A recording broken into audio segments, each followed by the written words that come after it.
always unpredictable. We got all the kids here. They'll be ready to play. That ball is screened over the wall. The Blue Jays are headed to the postseason. They're looking forward to that challenge to one of the best teams in baseball. Our guys hope they come out firing early and often. That baby's gone! Rays are going to win it! We're going to have our hands full. The real fun begins now.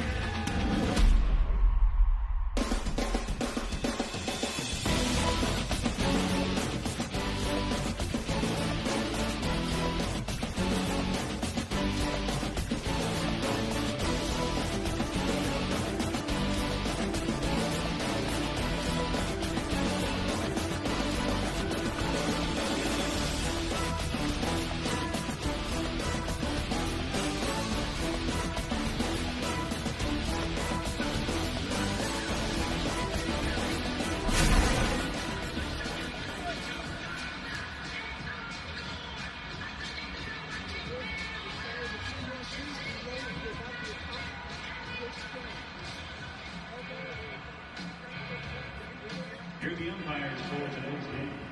At home plate, Carlos Torres. At first base, Chris Conroy. At second base, Lance Barksdale.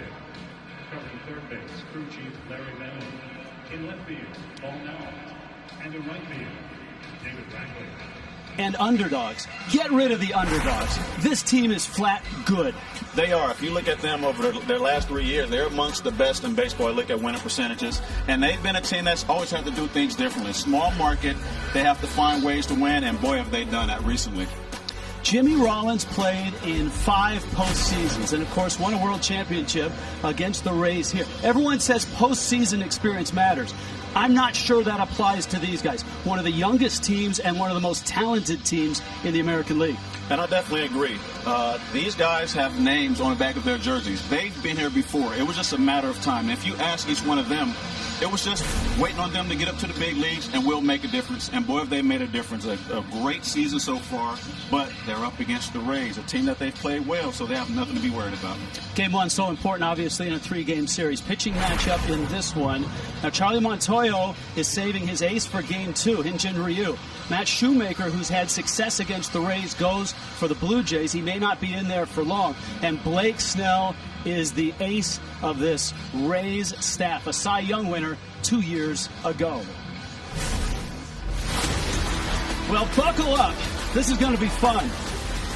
These two teams know each other. They've played 10 times. Every game was a meat grinder. Game 1 of the Wild Card Series, Blue Jays and Rays, coming up.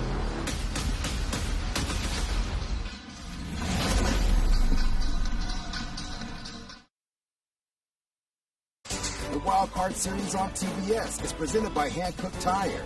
Never halfway. At 5 o'clock in St. Petersburg, you usually get some heavy rain, and we got some just about a half hour ago. Inside the Trop, ready to go. Wild Card Series of Blue Jays and Rays. Toronto won 6 of their last 8 to secure the 8th spot. They almost got to the 5 spot, and this is Charlie Montoyo's lineup. A lot of familiar names, sons of Hall of Famers, Kevin Biggio, Bo Bichette, Randall Grichuk, Vladimir Guerrero Jr. Lourdes Gurriel is a player to watch as well. So is Teoscar Hernandez. Jonathan Villar, versatile at second. Alejandro Kirk gets a start as a designated hitter, a young slugger. And Danny Jansen does the catching. Blake Snell is the ace. Of course, last year, an injury-filled year, he had loose bodies taken from his elbow, and without a proper spring training in that summer camp, he's had a little trouble getting rolling, but he feels like he is ready to go. Of course, a Cy Young Award winner 2 seasons ago. Defense. Kevin Cash has a lot of versatile players, and this is a good defensive team. Mike Zunino, terrific receiver, good thrower, works with Snell. On the infield, all these guys are versatile. Willie Adames is an underrated shortstop. And in the outfield, guys that can go get it, especially the man in center field. Maybe the best outfielder defensively in the game, Kevin Kiermaier. It's postseason baseball. 6 umpires. Carlos Torres gets home plate. Chris Conroy, Lance Barksdale, Larry Vanover. And with the O-rings and the roof, it's nice to have a couple in the outfield. Paul Nart and David Rackley and Jimmy Rollins. We are ready to go. And here is Biggio. Right.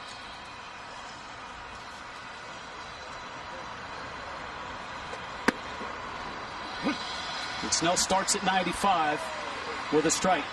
Kevin Biggio, the son of the Hall of Famer Craig, just 25. Excellent strike zone command. Very patient hitter. And there's one thing to look for with Biggio. It was something that was addressed earlier. His inability to lay off the high fastball, especially with pitchers that have velocity. You see Blake coming out tonight, 95, followed up with the slider. If he's in the zone, you keep him off the bases, you make it tougher on everybody else. You get any pitcher in the stretch, they're not as comfortable. They're worried about base stealing. They have a tendency to leave a little pitch, a couple of sliders spinning.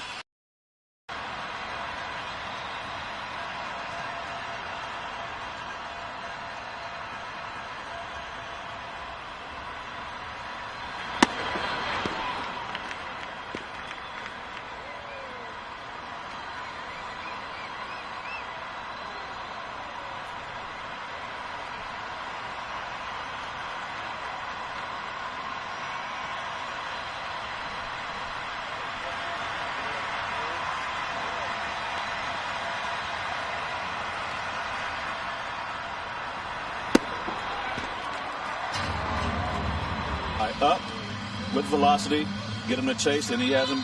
He will get to the point where he'll start laying off that pitch, understanding that he can't get it. But until then, they're going to keep feeding him right there. Jimmy, scouting report on Blake Snell. What does he throw? He throws a four-seam fastball, uses that a lot. Obviously, he has a wipeout slider. His changeup he's going to use to the right-handed batters, and his curveball, just a fourth pitch. But if you look at percentages, that's his, I guess, least favorite or least used pitch. But he has them all. Whenever he needs to go to him, he can. And in this game, there's no such thing as a hitter's count. This is Bo Bichette. Now, if you're a Jays fan, a Rays fan, or you watch a lot of Major League Baseball, you know these names, you know these people. If you're a casual fan watching today, Bo Bichette's dad was a terrific hitter. And there he is, Dante Bichette. And he is a hitting consultant for this team. He's worked with a lot of these young hitters. Bo grew up right here in St. Petersburg. Didn't know that. No, went to high school just about 4 miles from the Trop. But he's behind the count 0-2.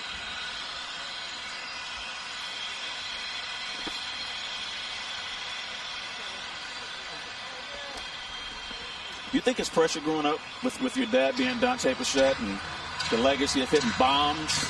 Well, there's 3 other guys that can say that here, right? Biggio can say it. Vlad Guerrero can say it. And Lourdes Gurriel's dad was a legend in Cuban baseball. Mm-hmm.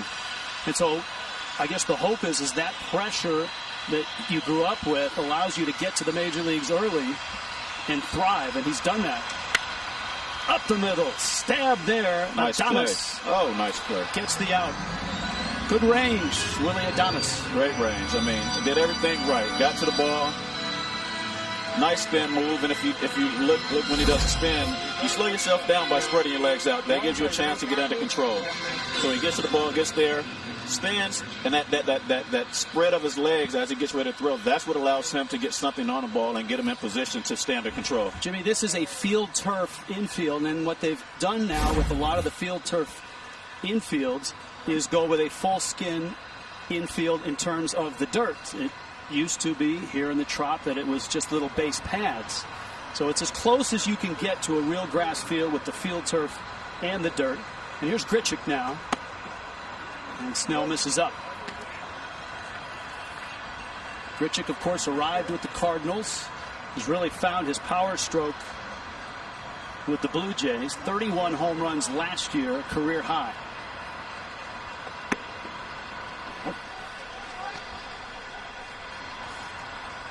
You just never know when a guy's going to arrive.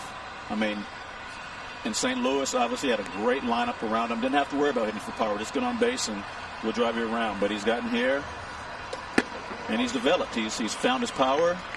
And he finds himself hitting in the middle of the lineup. He's also found himself in the postseason a lot.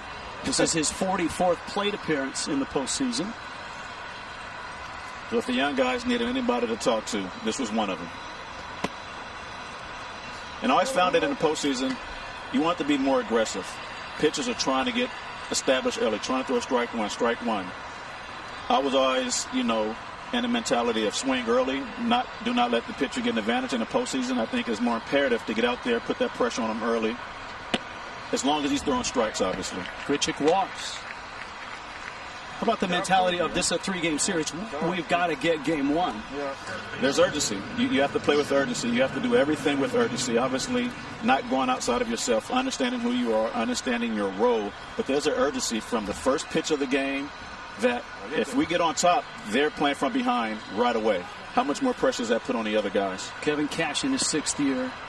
How has this guy not been the American League Manager of the Year yet? He has finished 3rd twice. Even last year when they won 96 games and got to the division series.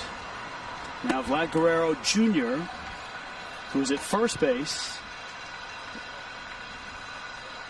And this guy has been so much fun to watch north of the border and across baseball. Just 21.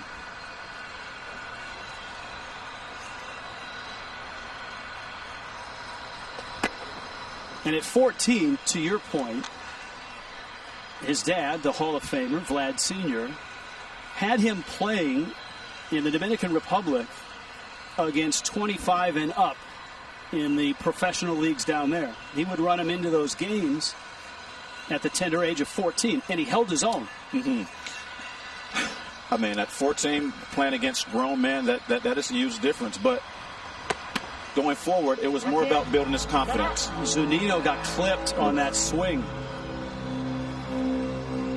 He appears to be okay. Take a look at this. Oh, that hurts. Did you ever want to catch and deal with that? No, I stayed as far away from that gear as I could. How about you? I did it one time, and I'm sure the ligaments in my thumb still haven't healed. Snell, breaking ball, gets him. Blake Snell's in the house. Blue Jays and Rays underway. Scoreless, headed to the bottom of the first.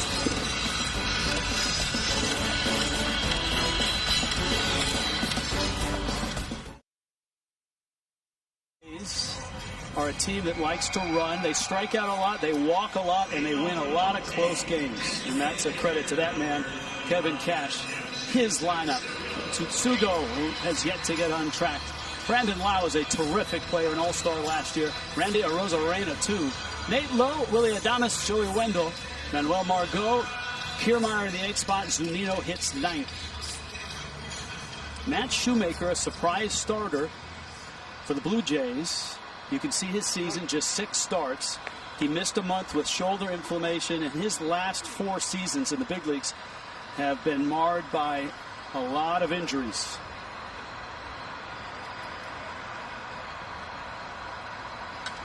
Tsutsugo going after the first pitch. Grichuk. And there's one out. This is a young team. We've established that. They're, how shall I say this, still learning defensively. Danny Jansen is behind the plate. Good receiver for Shoemaker. Pachette's the shortstop. Biggio is normally a second baseman. He's at third. Villar's at second. Guerrero's at first. Grichuk can go get him in center. Hernandez and Gurriel can throw from the corners.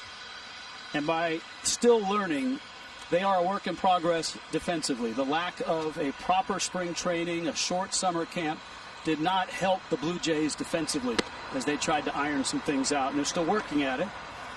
As Lau steps in, I feel like, Jimmy, we could say for every Ray that stands in there, this guy is one of the best kept secrets in baseball. But he shouldn't be. And Brandon Lau is terrific. So it is when you play in a division where you have the Yankees in Boston getting all the attention. And I mean, what they've done, there's nothing that's really going to just jump off the paper and impress you, especially offensively with these guys. But they grind. They grind pitches. They find ways to win games. They get on base. They steal bases. Pitchers aren't really taught to hold as they used to. So they do everything that is, I guess, conventional and baseball, I guess, its purest form do. Nothing really, can't say, special, but they do everything right. See that note right there? For Lau, that's indicative. And I know he was an all-star last year, but he's still relatively nationally does not get the acclaim that he should. Rosarena's up next.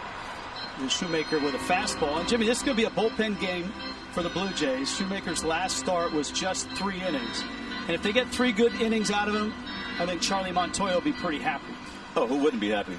And if I'm Shoemaker and I get 3 good innings, I'm trying to tell you, send me out there for a 4th. Against the shift, a little check swing. It's a beautiful thing. And that's a base hit. It is a beautiful thing. The oops, run on first.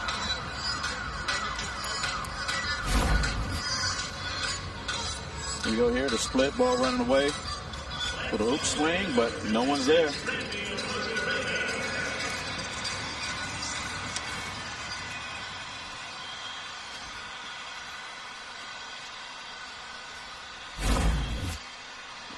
The Rays have run lately with success. Middle of the season, the running game started. Shoemaker has a terrific move and is tough to run on.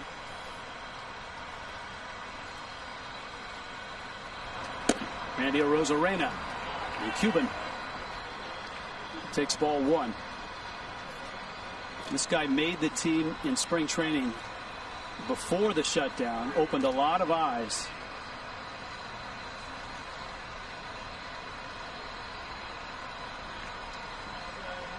Incredible bat speed, compact swing.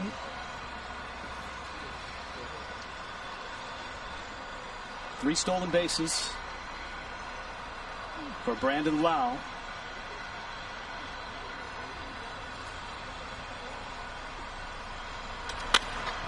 There's the bat speed, and it's foul. This is where the game can start getting interesting. Obviously, the Rays like to run. Toronto, we talked about earlier with the coaches on how they like to frame, get down on one knee. What do? Shoemaker, does a great job. He holds the ball. He's quick to first. Isn't extremely quick to the plate, but he does a good job in killing your legs as a base runner, making you think about what he's going to do just to get a little delay. So if the Rays can get something going, let's look for them to get going early.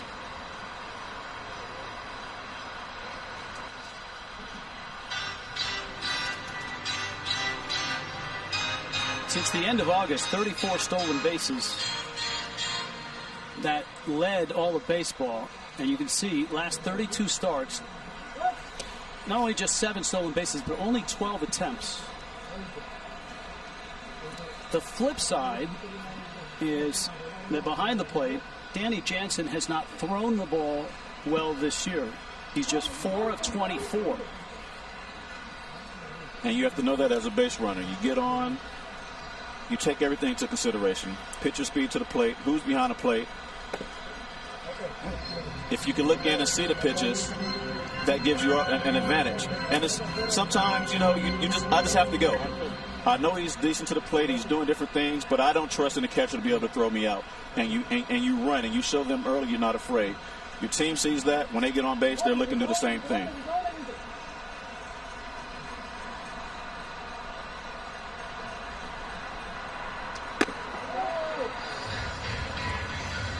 Shoemaker misses up, and it's 2-2. Rosarena's not big, 5'11", compact, about 180. Played 2 years of pro ball in Cuba, and then a season in Mexico before the Cardinals signed him, and then was traded to Tampa Bay.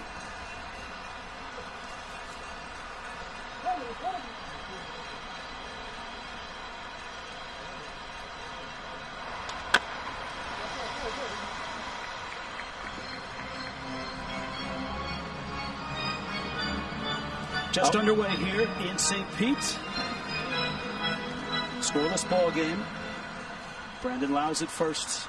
And I like to see him get a bigger lead. I mean, he's taken 1.5, 2.5 steps, not showing any attempt to run, not showing a threat, not making a pitcher think about him, not making a catcher think about him. Look, that's a part of your game. Get out there, even if you're not running, make it look like you're running. He's over there relaxed. I'm not going. On defense, I noticed that, and I relaxed. I think we got it. Just above us. Holy smokes. Jimmy. I wasn't ready. I wasn't trying to get in front of that. I'll tell you that right now. That blew out the P right above us. I was waiting on you to show me those hops. I got to charge that.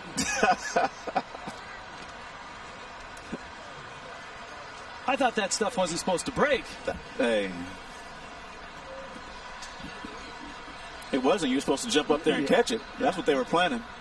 Those days are long gone, Jimmy Rollins. 2-2.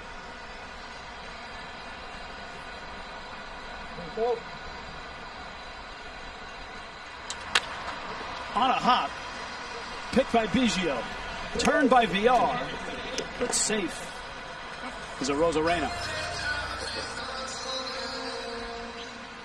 It's a nice pick down there at third base. Good feed, just too much speed. Couldn't get him at first. Even gets him in the chest, he's safe. But talked about their defense and them making a lot of errors, but this was a great play right here. That ball gets by them. The Rays are in business. Biggio's natural position, or probably his best position on the infield, is second base. But Charlie Montoyo and Kevin Cash are such good friends. Montoyo, long time in this organization, the Rays organization. He likes to be versatile too. He likes to be able to move guys around. And here is Nate Lowe.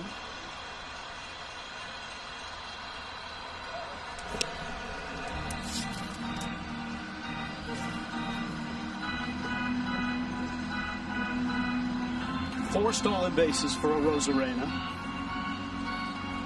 He's not been caught. 48 of 57. That's pretty good. That's what the Rays are this year. It's pretty good. And remember, it's been a 60-game regular season.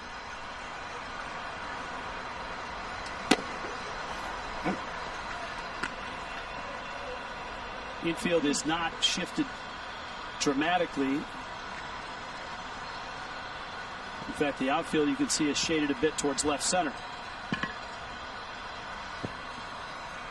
Not a big lead.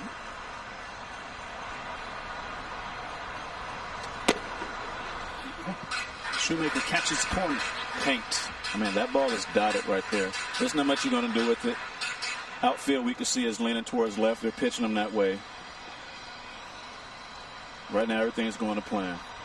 0-2 with 2 outs. And a runner at first.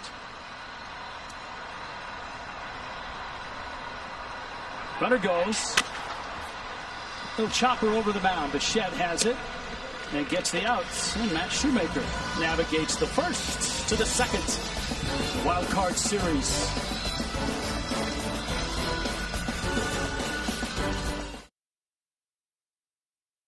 American League Wild Card Series on TBS, presented by Hankook Tires. Rich Waltz, Jimmy Rollins here in St. Petersburg.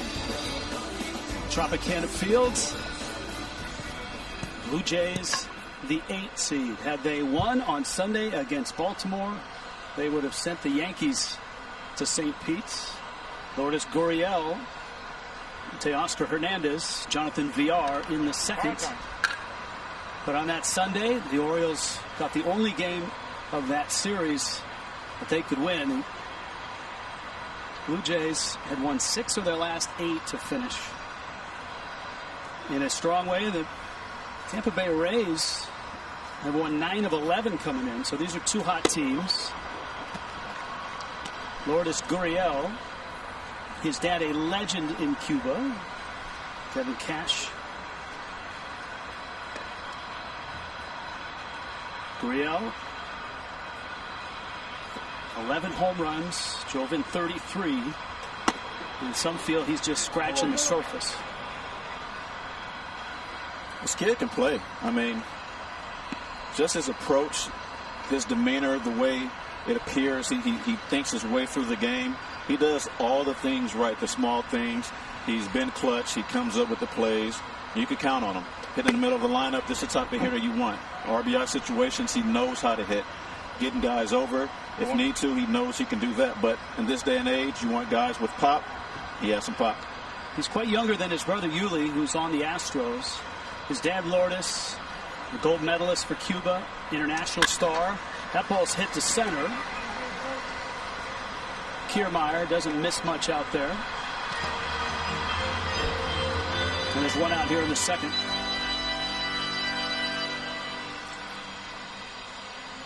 Now, the Blue Jays can be somewhat anonymous as well, even though they've got big names in terms of their dads and their potential. This guy, Teoscar Hernandez, is a terrific player, and at 27, they feel is just starting to come into his own. And look at those numbers. For Charlie Montoyo, in a short season, Hernandez has been a difference maker, usually in the middle of the Blue Jays lineup. And I'm sure he would love to be there today, but 11 at bat, 7 Ks, that'll probably bump you down a few spots. But I'm sure he's, hey, look, this is the playoffs. Regular season, whatever happened, nothing counts. You had me then, now it's my turn to turn it around. You're right, against Blake Snell, 1 for 11, 7 punch outs. Count 1-1. Snell out of Shoreline, Washington, in the Seattle area. He's 27. Signed a 5-year, $50 million contract that will keep him, you would think, in a Rays uniform through 2023. And he's a big-time gamer, too. I'm not talking about baseball. I'm talking about online. Getting down with it. Got to play with, I believe, a couple years ago, my Overwatch team, and have some fun watching them do that. Now, wait a minute. Did you say your Overwatch team? Well, I'm part of it. I mean, I don't play the game itself, but I do have some involvement. What, yes. Are you the GM? No, not I wish. I steal a little money out there and hope it comes back. How about that? Oh, you're an investor. Yeah, a little bit, something like that. Yeah, you know. I used to play games when I was younger, and what happened is my cousin would always come over and beat me in Madden football. So one day I said, you know what, if you win, I quit. He won.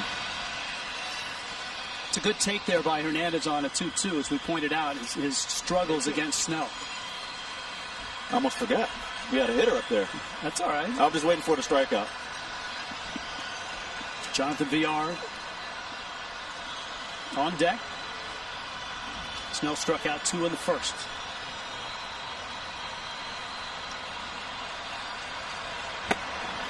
Fastball, 96. He can dial it up when he needs it.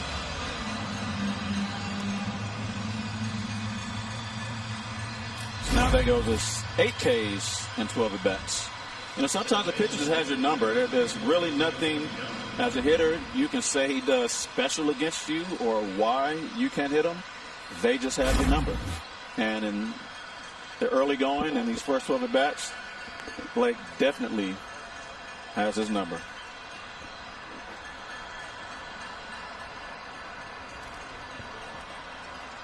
He has not been getting that deep in games. Snell hasn't. And he starts VR out with a fastball. Jonathan VR, switch hitter, opened the season with the Marlins, who are a terrific story this year, having not only a very young roster, but also having to go through a lot of the COVID issues they had. At one point, having to replace 18 players on their roster. VR now finds himself in Toronto, where his versatility helps. He fits in with their running game. He can steal bases. If you live in the Tampa Bay area, you got to be feeling pretty good. You got the Stanley Cup, Tom Brady, and the Rays. That's a lot. Yeah, the Stanley Cup final was last night. Tampa Bay won in 6 over the Dallas Stars. Second Stanley Cup. Congratulations to them.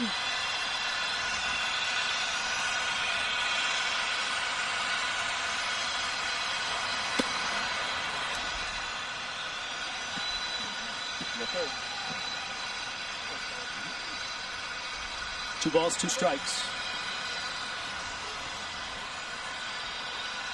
Cy Young season was incredible, as they usually are. A 1.89 ERA in 2018.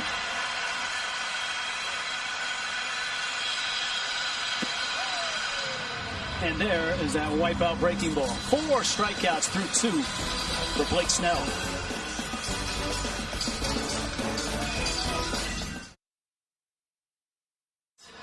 St. Pete crossed the bay at Tampa Bay last night.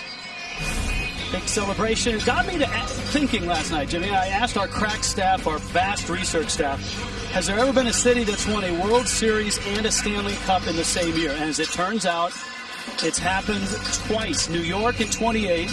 Now that was Yankees and Rangers. And in 33, it was Giants and Rangers. Since then, it's not happened.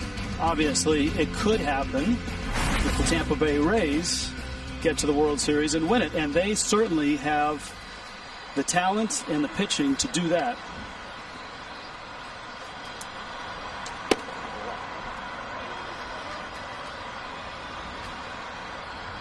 Willie Adames, Joey Wendell, Manuel Margot. Adames, not easy sometimes to find fly balls up in that roof. Obviously, the Blue Jays have a roof of their own they have to deal with in Toronto.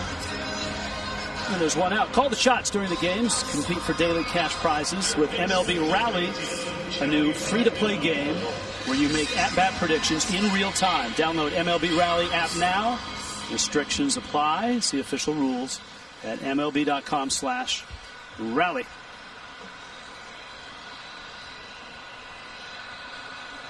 You know, managers always have reasons why they make decisions, and, you know, at the onset of Toronto and the Rays, conventional wisdom, you know, says to start Ryu.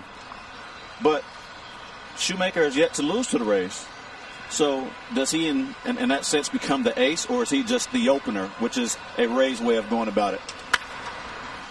Joey Wendell, left center field. Gurriel and Grichuk. And it's Gurriel who makes the catch. Well, speaking of that, Matt Shoemaker starting game 1. A lot of people asked Charlie Montoyo, what are you thinking here? Because Hyun-Jin Ryu, his ace, is going in game 2. And here's his explanation. He said, number 1, if he pitches Ryu in game 1, he's not going to pitch in game 3. There's no off days. So I've got to win one or the other. I'm going to pitch him in one of the 2 games. If I slot him in the game 2 spot, it gives him an extra day off. Mm-hmm. You know, we've got to obviously win at least one of those 2 games. And so he wanted him, he said, it just made more sense for Ryu to pitch second rather than first in the series. And is that a conversation you have with these 2 guys? Yes, he did. He did. And Shoemaker knew it was coming. Ryu knew it was coming. Ryu is fine with it. He gets an extra day off, and he goes tomorrow. He's got a lot of postseason experience as well. Taijuan Walker, if the series goes to 3, will pitch for the Blue Jays.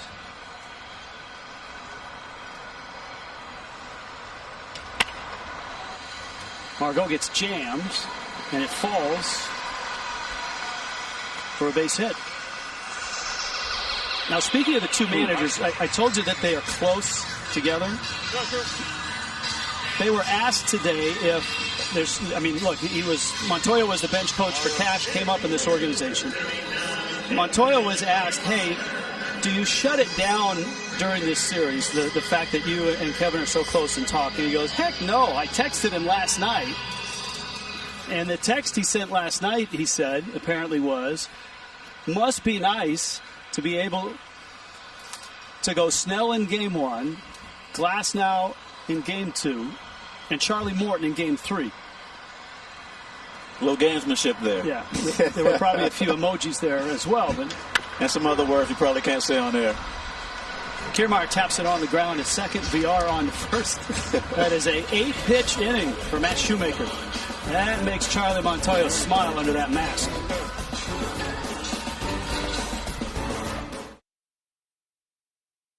means anything can happen. MLB has you covered on Facebook, Instagram, Twitter, and YouTube. That's an understatement, right? Never had to do anything like this. Now, there are fans in the stands, but they're actually family for the Rays and for the Blue Jays. For families that want to go in the bubble, and the playoffs go into bubbles, a couple of them, in the next round. The American League in Southern California, San Diego, and Los Angeles. The National League in Arlington and Houston and Texas. So the teams in this wild card have to quarantine or be in their own bubble in this series. First pitch swinging. Alejandro Kirk in the air to center. And Snell gets an early out here in the third. So, Jimmy, the family can go in the bubble. Yep. But you have to have, like, I believe it's a 7-day quarantine with the player if it's kids and significant others. And so families are here, and they're hopeful that the team advances and that they can stay in the bubble for the rest of the postseason.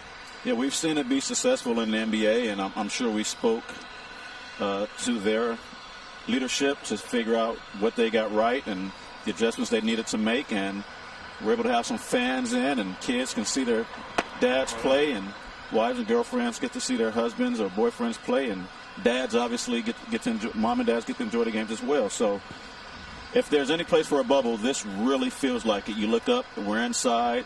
It's called a baseball bubble. And this is really a bubble. Dad's pitching. You just saw the Shoemaker jersey there. This is Danny Jansen.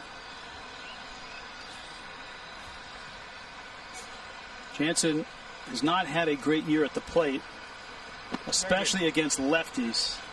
That's a swing.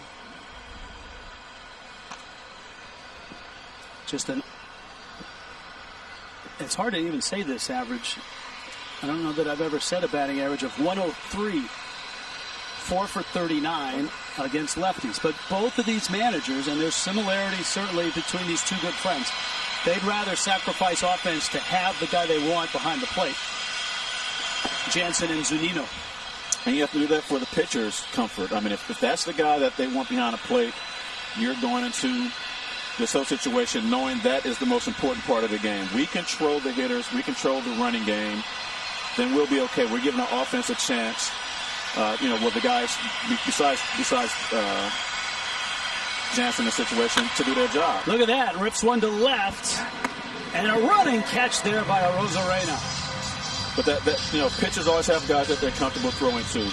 And on that day, you understand that as a team, that not that he's in there, just for this pitcher, but he's in there to do his job. His job is more valuable, putting down the fingers, making the right calls than it is, and it's up to us to do the rest of it.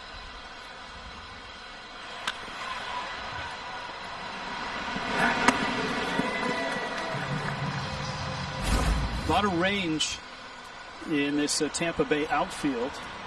And here is Kevin Biggio back up to the leadoff spot. Biggio struck out back in the first. First time through, Blake Snell has 4 strikeouts and a walk and has not given up a hit.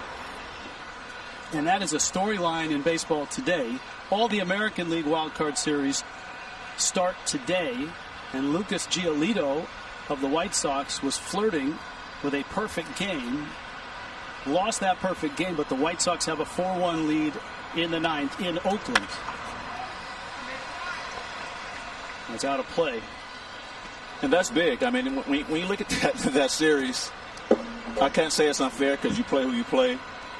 And although the White Sox dropped down in the rankings, they're really basically a number 1 seed. They made the playoffs, and you can see they let off the gas. That tenacity, the fire of let's prove everybody wrong, that kind of went out the window. We're in. They took a little break. So if you're Oakland and you know you're getting the White Sox in the first round, that can't be too comforting. 1-2 with 2 outs. Blake Snell is on today. I think you need to throw out the seedings because you're talking about 60 games. I mean, like the Rays are a 1 seed, the Blue Jays are an 8 seed, but only 8 games in the standings separates them, which means there's not that much difference between a 7 seed and a 2 seed or a 1 or an 8. In this situation, I agree, definitely. But it's 2020. We have to do things a little differently. That's right. Hey, that's what makes this fun. There is an immediacy right now. You don't think Oakland right now is starting to feel a little pressure? Oh, I know they are. I know they are. Blake Snell is nasty today. This evening here in St. Pete's. Scoreless, bottom of the third. Jimmy, you and I were talking about the bracket. It does have the feel of the NCAA tournament because you can bracket it out and you've got seeds and all of that. But, man, there's not a lot of locks. There's not a lot of chalk up there that you would say, I'm going with these guys. As an example, we told you that Oakland right now is down 4-1 in the top of the ninth, and the Astros lead the Twins 4-1 bottom of the ninth. The American League today, there will be 8 games tomorrow, both leagues in action tomorrow. This is Mike Zunino. And that's a strike from Matt Shoemaker. And Shoe keeps pounding his own. That this is a team that he's obviously very comfortable pitching against. He has the guy behind the plate.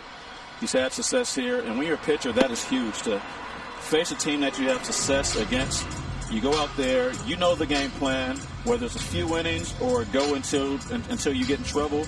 You're going out there confident that you have what it takes to get this win today.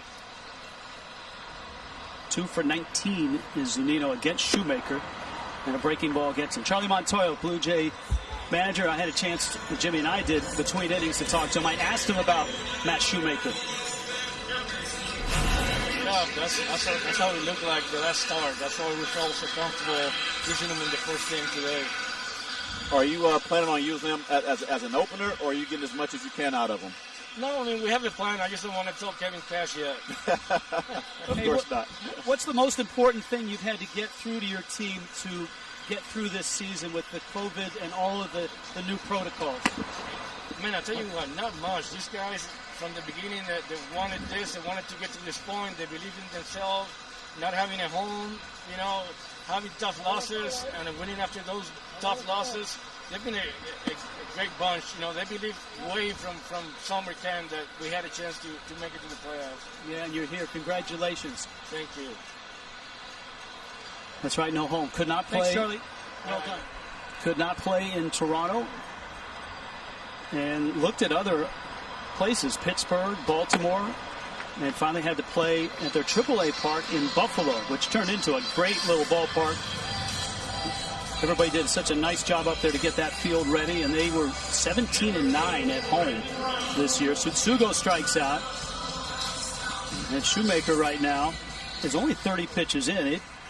Charlie Montoyo might be able to stretch this a little bit further than his last start, which was only 3 innings.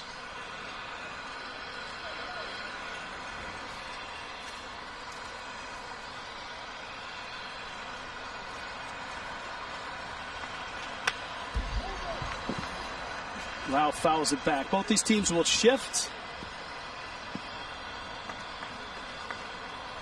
And you can see Biggio, the third baseman, who by trade is a second baseman, over on that right side with VR, leaving Bichette, the lone man, over.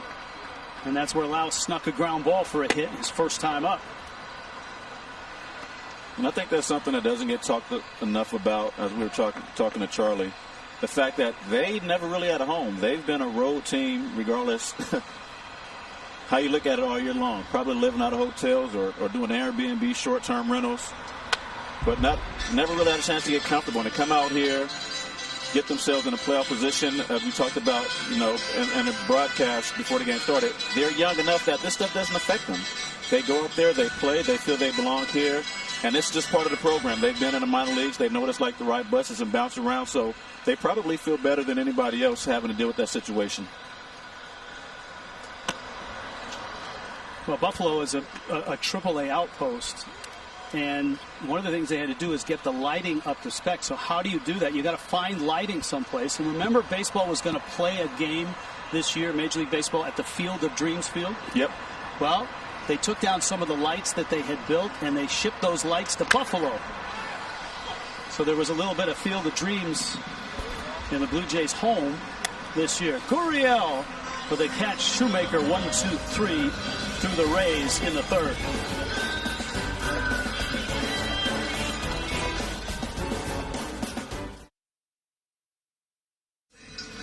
Authentic caps, tees, jerseys, hoodies, and more. Get all your postseason gear to cheer on your team. The official source, MLBshop.com. In St. Pete, in the Trop, Rich Waltz, Jimmy Rollins. And a scoreless start here. Fourth inning arrives. Bo Bichette, Randall Grichuk, and Vlad Guerrero Jr. against the Rays ace Blake Snell. And Snell looks tough today. 5 strikeouts, a walk, has not given up a hit, and Bichette fouls it back. Bichette came off the injured list second week of September and has been slow to get back to where he was in the first month of the season.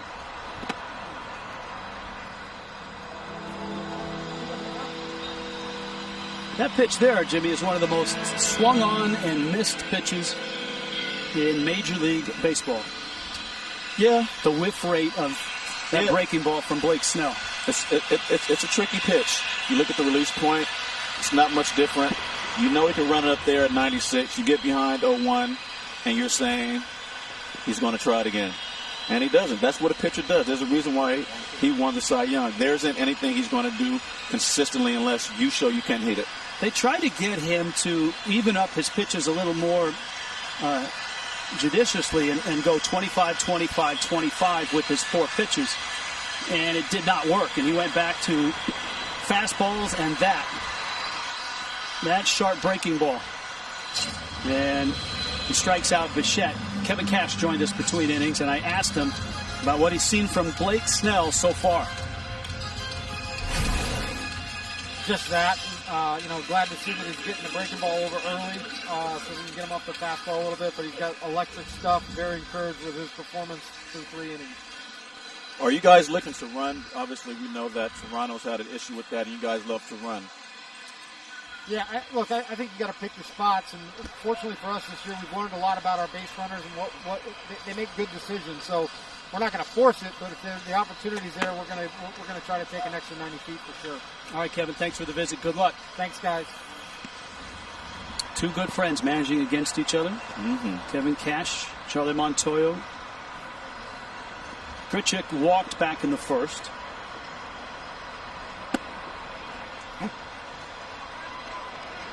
Snell's not been more than a 5-inning pitcher this year, and a couple reasons why. The elbow surgery last year, but there was no proper spring training. That was shut down. Only 3 weeks in summer camp. And if there's ever an endorsement for a real spring training for pitchers, hitters, and everybody in baseball, it was this year, because it's hard to get pitchers stretched out and ready to go. Hitters, you've seen a lot of them. Guys like Christian Yelich who have struggled and slumped. A bunch of Cubs, Anthony Rizzo, guys like that haven't had the type of years that you would expect, even though it's 2 months of a season.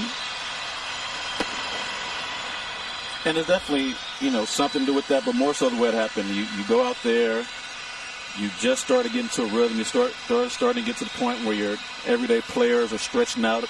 The pitchers are stretching out, then it's shut down. Everybody goes home, and you can't be around one another. I think the length of spring training can definitely be shortened when you're able to take that right into the season and you pick it up. But having a few months off, so to speak, a real delay, and then coming out playing a 60-game sprint where everything counts from, not that it does in a 162-game season, but in a 60-game season, you're literally playing baseball from the time they said opening day is happening. But Snell looks just dominant right now. Yes, he does. He's punched out the last 3.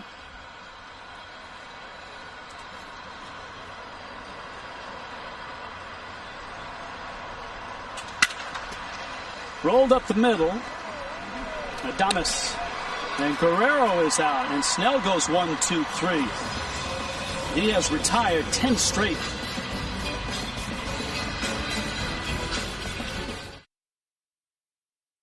Break here. This is Lucas Giolito. This is a perfect game into the bottom of the 7th in Oakland. Tommy La Stella into center field. That breaks it up. Still only 2 no-hitters. 1 a perfect game in postseason history. Don Larson, of course, And Roy Halladay, Jimmy Rollins, you were along for that ride. Roy Halladay, postseason no-no. Yes, he was. I mean, yes, I was. And it was a wonderful time to see Doc get in the playoffs and just turn it up to another level. Just when you thought you've seen everything you could see from that man, he gets his time to shine, and he did exactly that. This is Robbie Ray, and so Shoemaker outstanding through 3 innings. That's kind of what they wanted him for, is just the 3 innings, and now Ray certainly a different look. Randy Arozarena, the 3-hitter, Nate Lowe, Willie Adames in the 4th for Tampa Bay. American League East champs, winners of 9 of their last 11, and Ray buries a breaking ball. 28-year-old lefty, 7th year in the big leagues. Now, he's made 157 major league starts. This is just his 5th relief appearance as a major leaguer. And his 94-mile-an-hour fastball gets by Arozarena. Well, the way he sprinted that pitch, seems like he's a little turned up coming out the bullpen, just letting it fly. Control issues this year for Ray. 45 walks that led all of Major League Baseball. Got on top of that one, drills it in the gap, right center. Hernandez to the wall. Arozarena can run around second, on his way to third. Relay, not in time. And the Rays get a triple to open the 4th. Nice piece of hitting right there. Made the adjustment, just swung through a pitch, came back with it, and he gets on top, drives it to right center.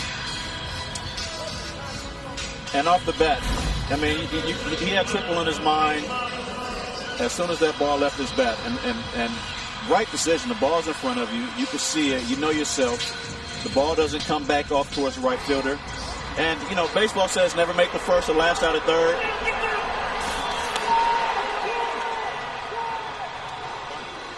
And did exactly that. And this is what the Rays beat you. Nothing special, but they play ball, they execute. That's his first triple in the big leagues. Infield's in, and Ray misses away to Nate Lowe. And this is how the Rays get their runs. They don't score a ton of runs, but they win a lot of games, 4-3, 3-2.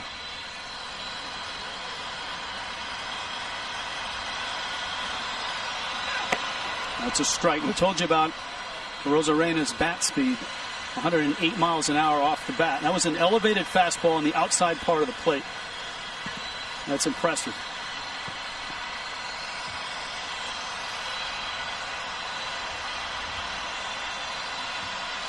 Infield still in. Ray catches the corner. Don't tell me something about not inside. Walking inside. That's the voice of Carlos Torres, the home plate umpire, saying it was not inside, and it wasn't. You saw it hit the strike box.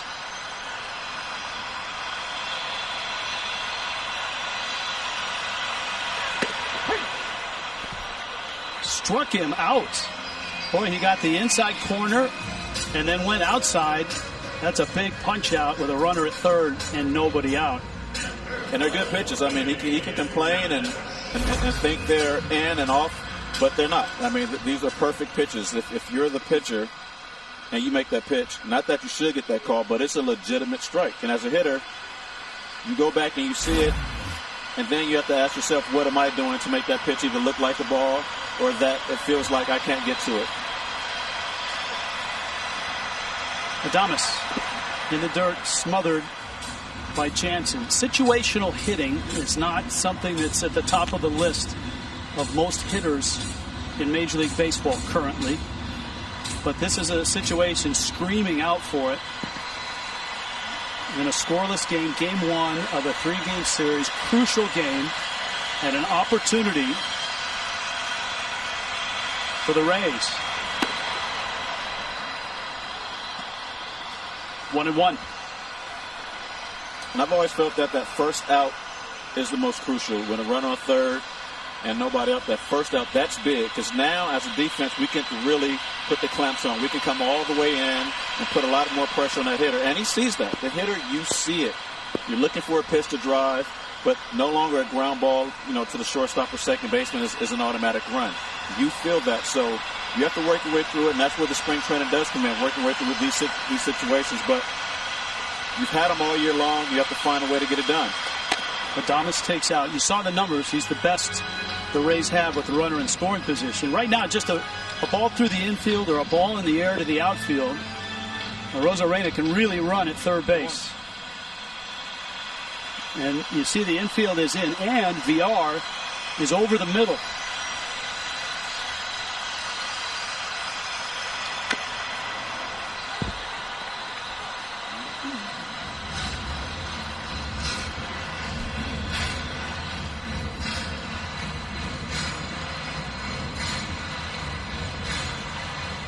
No team struck out more in baseball than the Tampa Bay Rays.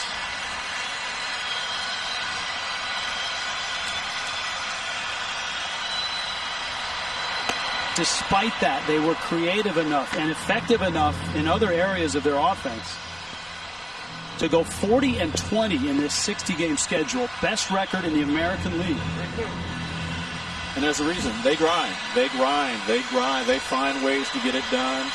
Nothing spectacular just jumps off at the page at you. But when you look at their record, you ask yourself how. These situations, they execute. Ball gets away. Rosarena coming, and he scores. And they run the bases well. They run those are things you have to do. Many times we've seen the base runner hesitate because you don't see the ball, but anticipating the ball in the dirt gives yourself a chance to score, and that's exactly what happened right here.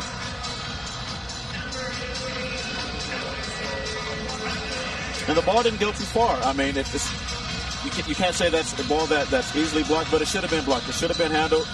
But great base running by Rosarena. It goes as a wild pitch, but anytime it gets through a catcher like that, the catcher will tell you it's on him. That's a big run, especially the way Snell is throwing right now.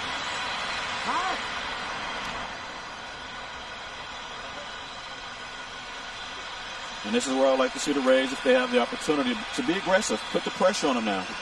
You're up 1-0.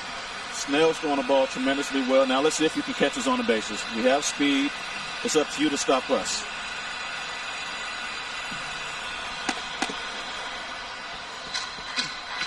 Joey Wendell takes up. Joey Wendell is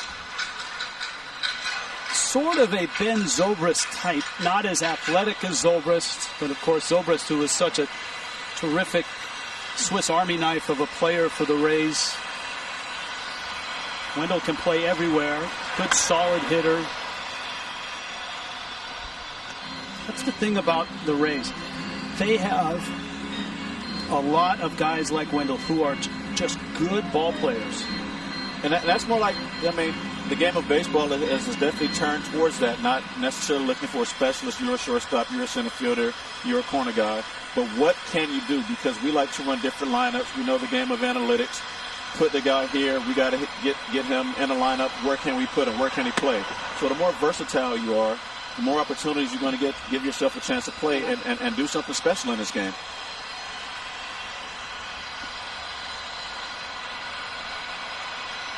Wendell started with Cleveland, then to Oakland, and here with the Rays.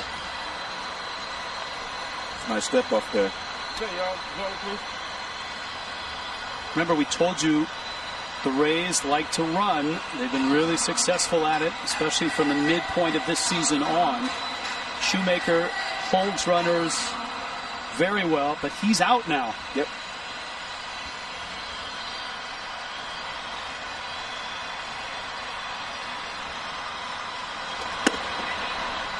It's a strike. And if you look at Willie over there, he's looking like he's waiting for an opportunity. He's reading the pitcher. What can I see?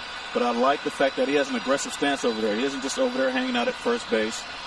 I'm talking to Vlad, but when it's time to go, what can I pick up on and look for a pitch to go on? Struck him out. Wendell caught looking. Well, Ray has struck out the two lefties he's faced in this inning. And here comes Margot, a right-handed bat. It's just something the lefties aren't picking up. Nothing special. He's hitting his spots. Not necessarily over middle plate, throwing to the corners, throwing to the axes, the high corner, low and in. But the lefties haven't seemed to pick him up so far. Didn't matter to a Rosarena, though. Margot dumped one into center back in the second. Now with 2 outs and a run across, if you're thinking about running for Adames, who swiped a couple bags, now is certainly a time you'd consider. And Ray has given up 6 stolen bases out of 7 attempts.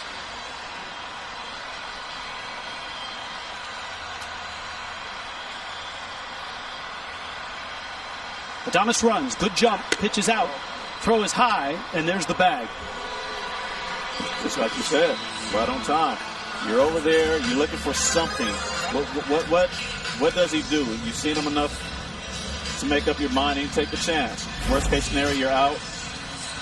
And you got Margot leading off the next inning. But it's great jump here. I mean, there was really nothing the catcher could do there. There was really no chance for Jansen. If he puts that ball on the bag, he's safe. Great jump. Now you're in running scoring position, and you're looking to score on a single.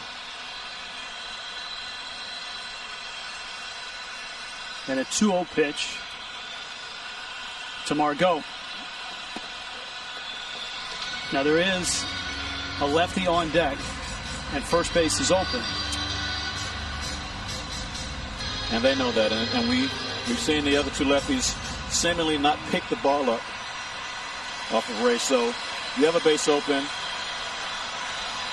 You pick your poison, take your chance with the lefty more than likely. Throw something. It's an 0-2 pitch. That's how you're approaching this. Wow.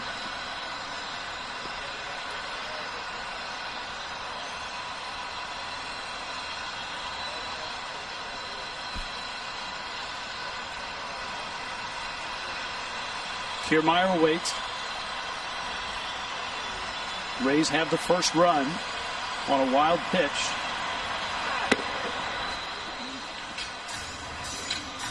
Margot got his money's worth. Good 3-1 cut.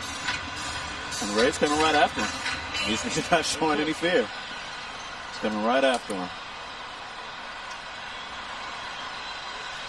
Robbie Ray in relief.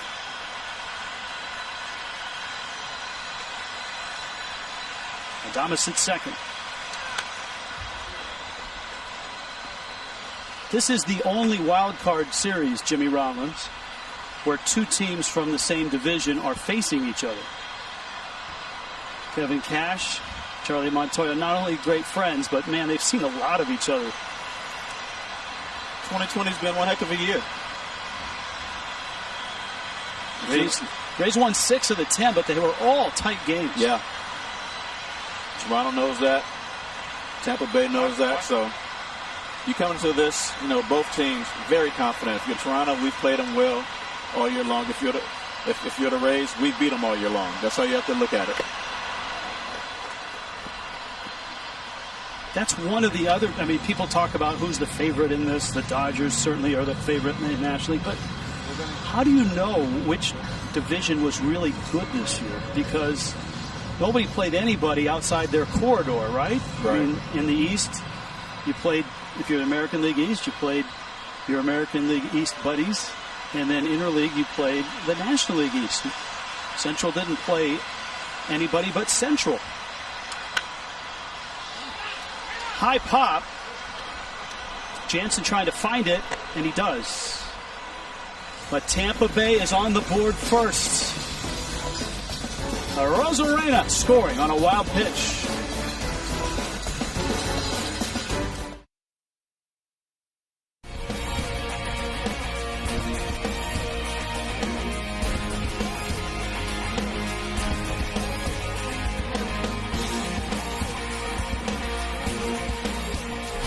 Seven strikeouts through just 4 innings, 13 swings and misses. The postseason record for the Rays is 9.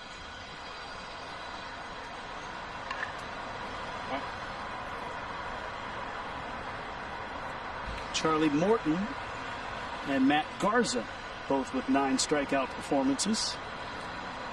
Lourdes Gurriel, Teoscar Hernandez, Jonathan Villar.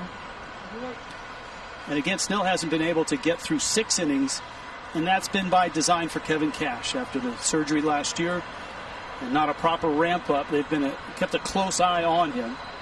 11 starts, just 50 innings coming in. Gurriel's got great power, especially to the opposite field.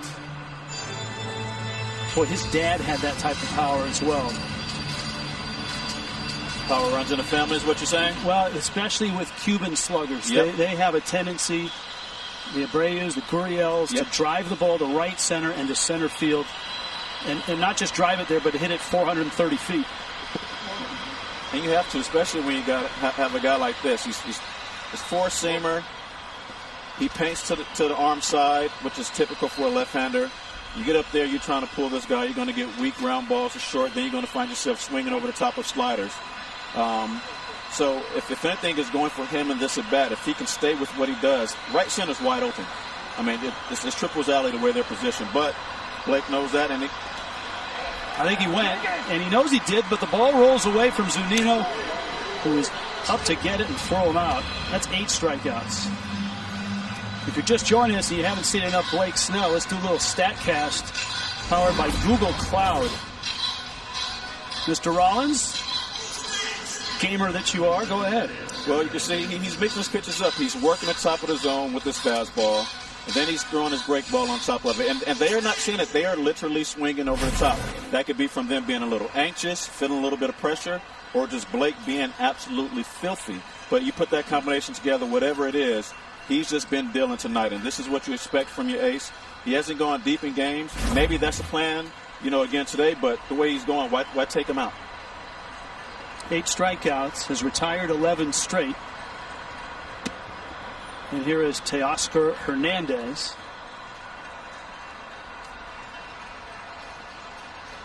There are definitely days when you just let a guy go. You understand his health and what he's been able to do this year, but when he's feeling it, let him feel it. Just let him go. Get what you can out of him. It's a 3-game set. You're not pitching twice anyway.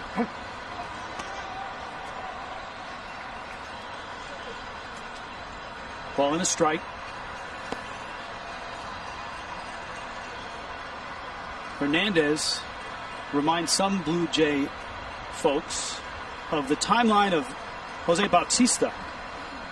And not necessarily that he reminds him of a player, but remember when Bautista came aboard in Toronto, he was not an accomplished slugger. He was a utility guy who didn't hit much in a couple places, much like Justin Turner when he went from the Mets to the Dodgers. And then Bautista blossomed at 27, 28, and had a great career.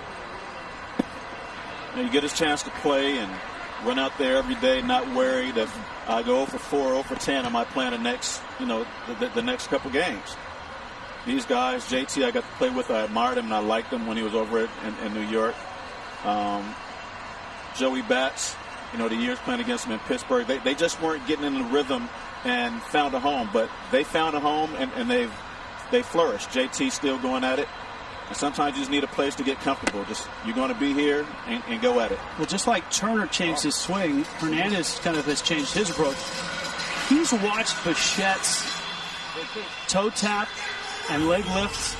And so he went to Bichette's dad, Dante, who's here and is a hitting consultant and coach for the team, and said, teach me what you taught Dante. Or both.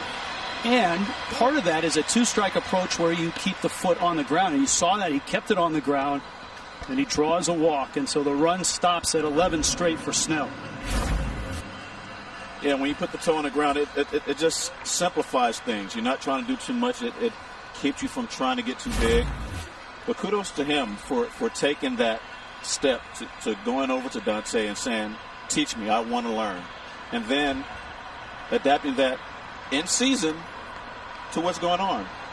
It's hard to make adjustments as is, but when you're doing it during the season, you're learning something new and you're trying something and you have success. Kudos to you for allowing yourself to learn that. VR, a chopper, Wendell, one there, Lau's turn in time.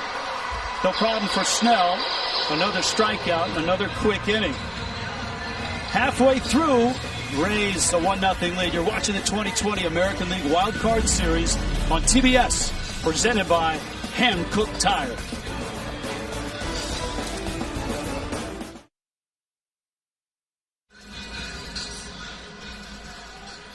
The Tampa Bay Rays are the #1 seed in the American League. The Toronto Blue Jays are the 8th seed. And a 1-0 lead. Kevin Kiermaier, Mike Zunino, and Yoshi Tsutsugo. Halfway through, Robbie Ray is pitcher B after Matt Shoemaker went to first 3 and looked really good doing it. Ray ran into trouble with the triple to Arozarena, who would score on a wild pitch. That's the only run of the game.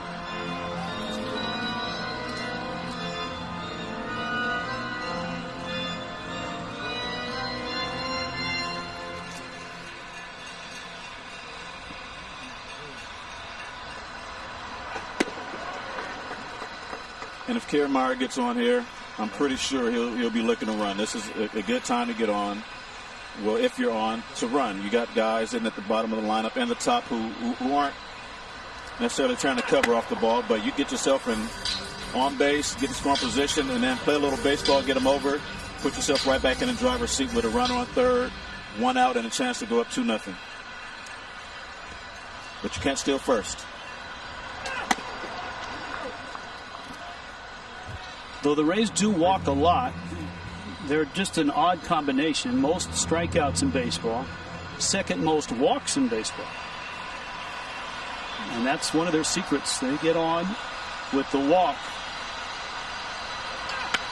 Kiermaier lines it foul.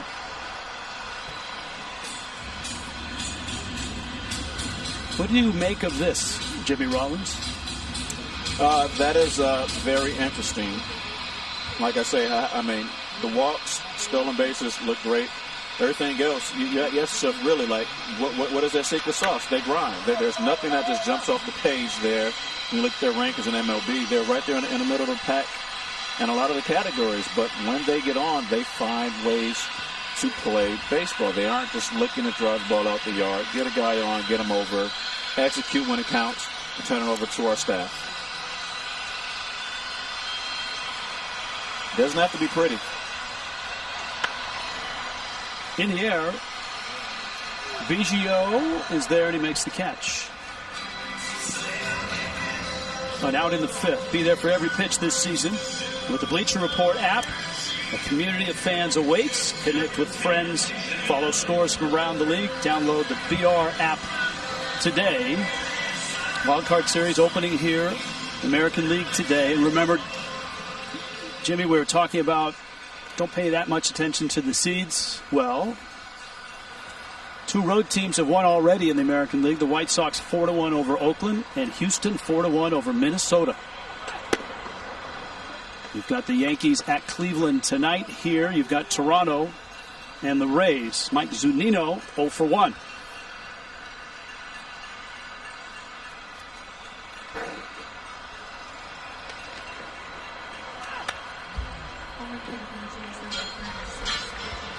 I just find this one thing interesting. Everybody's here in the bubble. Everyone gets tested. And the only players that are allowed to touch the ball consistently are the pitcher and catcher. Ball goes into play, touches hands, they throw it out immediately.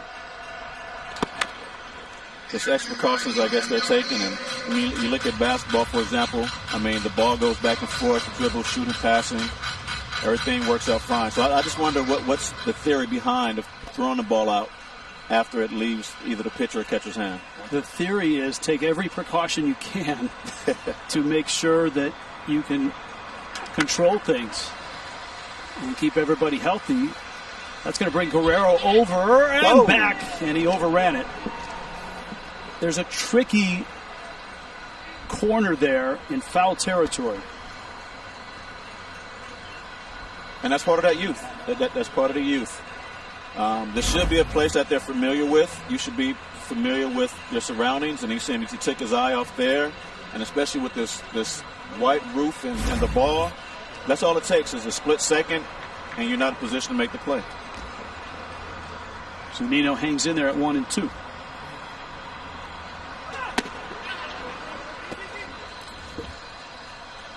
Fastball is up. This is ever since this opened. has been a really unique Major League venue, not just for the roof, but the supports of the roof.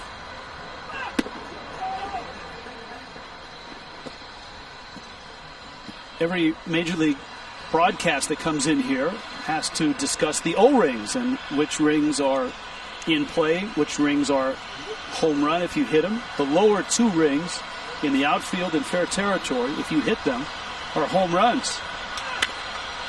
Chopper to third. Biggio backs up, loads up, and gets the out. So that's pretty simple, Jimmy. If you hit the, do you ever hit the rings here? Me? No. All right, look at this. Now, we had way too much time on our hand yesterday to get this rolling.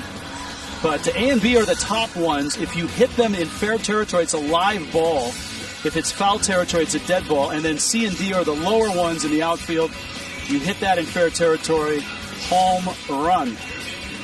Foul ball, dead ball, no play. I've actually had to catch one out in left field coming off the speaker out there. And as a player, you go over the rules of the rings. You're not 100% sure. So the rule of thumb is if it goes up and hits it, catch it. And let the umpires and replay booth or whoever the powers that be make the decision. So it's definitely unique in that way. You don't see rings in other baseball parks, but that's what they have here. The suspension roof, the catwalks. Have you ever been up there? I wonder what it's like. Not been to the top. I've been to the top of the old Kingdome in Seattle. The very top where you're looking right down at that time, Omar Vizquel, when I was way back in Seattle days. A little spooky up there? Very spooky. They tell you when you go up there, don't take anything in your pockets. Don't take your cell phone. Don't take your keys. Because if you lose them, Rays are going to pull the trigger on a pinch hitter. Hunter Renfroe for Tsutsugo. And you know that both of these managers are progressive. Both front offices are very much into the analytics. They have it all mapped out. When a guy like Ray comes to Tsutsugo, Renfroe's ready to go. Yes, he is. And that's the new way of playing baseball. They make a move, we can counter it immediately. And these things are thought out well ahead of time, as you said. There are no surprises. The player knows it. No swing there. They give him a chance to be prepared. Hey, this lefty comes in, you're in at this point. This righty comes in, you're in at this point. So as you're watching the game, as you should be on the bench, looking for your opportunity. When is it my call? And if it never happens, it doesn't happen. But you stay ready. You're not caught by surprise. And that's putting the player in position to be successful.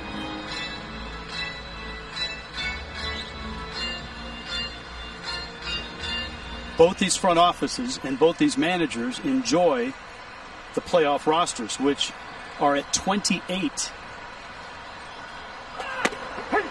Got him. Robbie Ray strikes out Renfroe. That's a 1-2-3 inning. 5 in the books. Game 1. Wild card series. 1-0 Rays.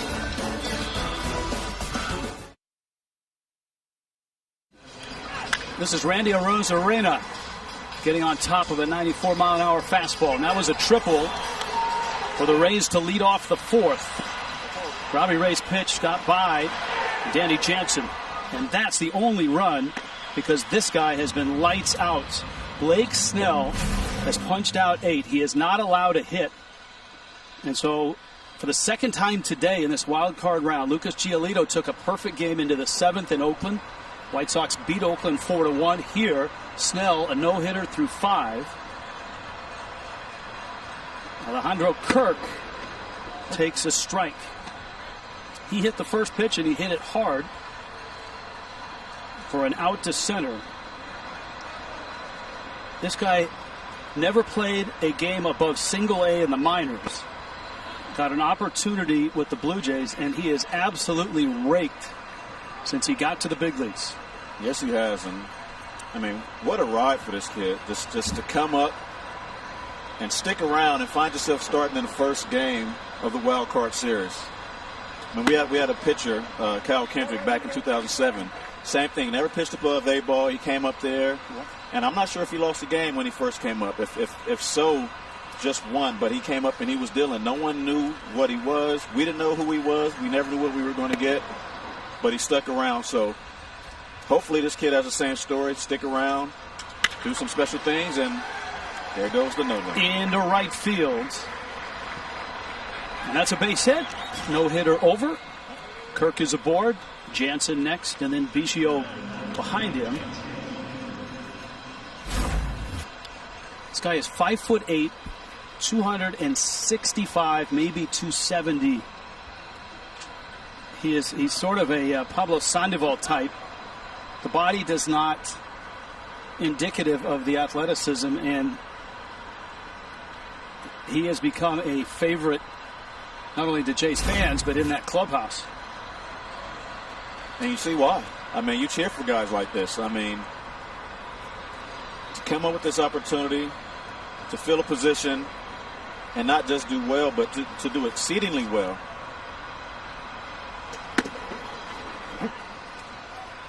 First playoff hit breaks up a no-no.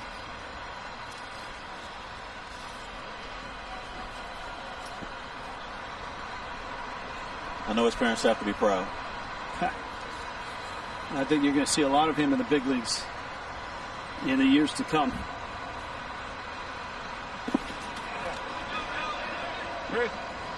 No, he's done it all so far this year. How about a stolen base? I'm going to make a call. Kirk is going to try to steal. Well, maybe not steal a base. Maybe not steal a base. Look at him. He wants to go. Let me go, coach. I come up. I rake. You haven't seen my speed yet. Just give me a chance. But you got the 9-hitter here in Jansen. And then you got the top of the order in Biggio and Bichette.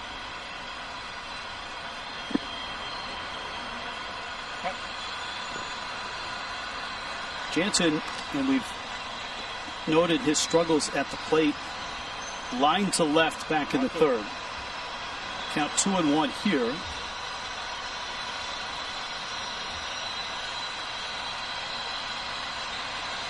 Well, Jimmy, that 5-foot lead. He's trying to lull him to sleep like Yachty does. I mean, but for real, though, I mean, in all honesty, he could take a lead like that and just start walking and no one even notice. The last thing you're thinking is he's going to try to steal a base. And I'm not saying that he should even make an attempt. But he could take a walking lead, take off, and no one would even notice. Well, it's important here for the Blue Jays. Now, obviously, they're trying to score a run, but just get the pitch count up with Snell as much as they can.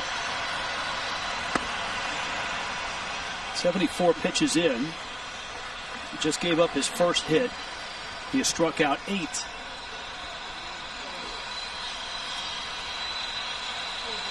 Full count here, 3-2.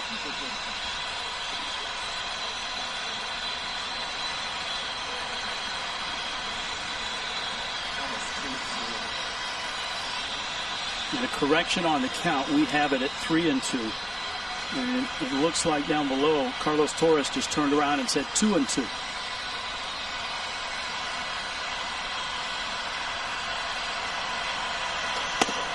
Pitch is up. Now it's 3-2. Remember, Snell at 4-2 with a 3.24 ERA has not pitched through 6 innings this year. And for the first time tonight, he's out the stretch. And that's always something I've seen pitchers. They get into a groove and all of a sudden, no, I'm out the stretch now. Second time out the stretch, sorry, but he's been comfortable just going to a full windup, find yourself in a stretch. It changes what you do. It changes how you approach. And why? They've pitched off the stretch all year long, their entire career, but they get in situations where they fall in a groove. They've retired, 10, 11 straight, get in a stretch, and things get a little frazzled. Kevin Cash on the phone. Diego Castillo is ready in the bullpen, although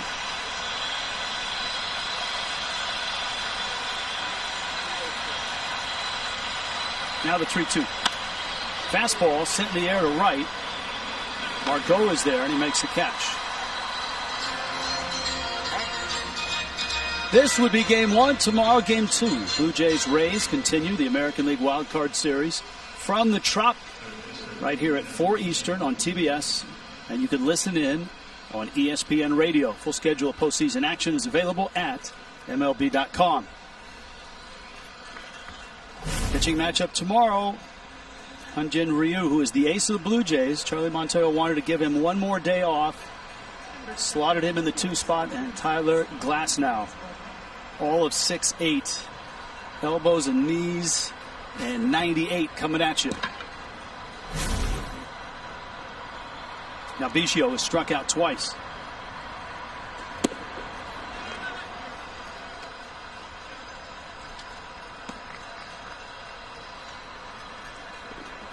Cavan was a college player at Notre Dame, and a really good one.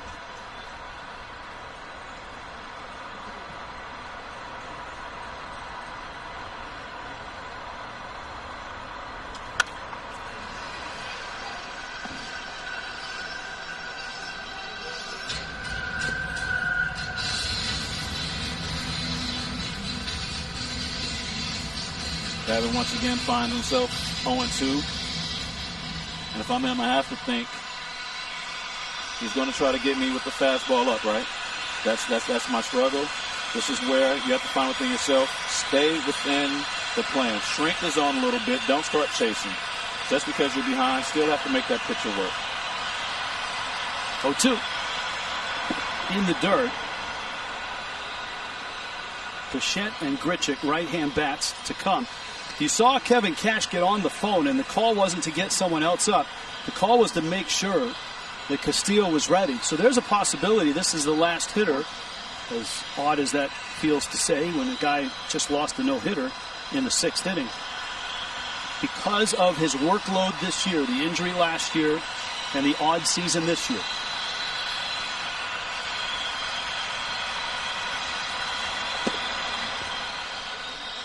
Biggio has a great command of the strike zone. That was a tough take. Snell's not happy. But it's the right call. I mean, he's been painting all night, but that is definitely the right call.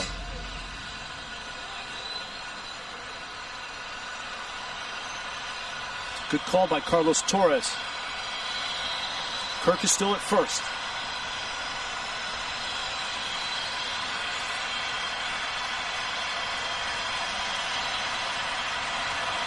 Check swing, strike 3 called. 3 strikeouts of Biggio, 9 strikeouts now for Snell, and here comes the hook. He's just been dealing. I mean, he's been filthy all night, and his night comes to an end. But I mean, you can't ask for anything more out of Blake. He went up there, dominated, 1-0 lead when he turns over to the best bullpen. And Carlos Torres stuck that call too right on the black. Yes, and Castillo's coming in. Snell exits. What a start for him. 1-0 Rays. He turns it over to one of the best bullpens in all of baseball and the hottest bullpen in the American League in the month of September. And Diego Castillo fires a strike. Castillo is a guy, a high leverage guy. And Kevin Cash will deploy these guys anywhere he feels it's a high-leverage big spot. And Castillo comes in, tries to finish off the 6th inning. Alejandro Kirk's at first in a 1-0 Tampa Bay lead. Bichette smokes one up the middle, knocked down there. Lau flips, gets the outs, and Castillo ends the inning. 1-0 still, Tampa Bay. They're back. And they're hungrier than ever. All new episodes of Impractical Jokers Dinner Party returns to True TV October 29th. Night falling in St. Pete. 1-0. Rays on top, bottom 6. Rich Waltz. Jimmy Rollins. Brandon Lau takes down low. Robbie Ray came in for Matt Shoemaker.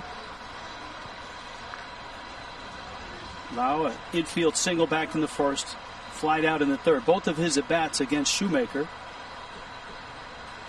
Randy Arozarena and Nate Lowe, 2, 3, 4 in the Rays order. You got it? I got a text from a friend of mine talking about Arozarena facing lefties. He says he closes his eyes because lefties throw the ball to the barrel.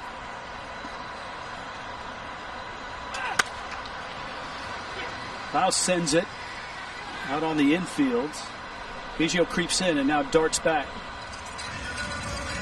Well, we told you that the bat speed is impressive from Arozarena. Let's do a little stat cast. How about foot speed? That's moving. I mean, that is absolutely flying. 29.7 feet per second. That's getting it. They think they really have something here in Arozarena. The Cuban, who played a couple years in Cuba, just lit it up in the spring and opened eyes. He's actually 25, my bad. Signed with the Cardinals, traded to the Rays.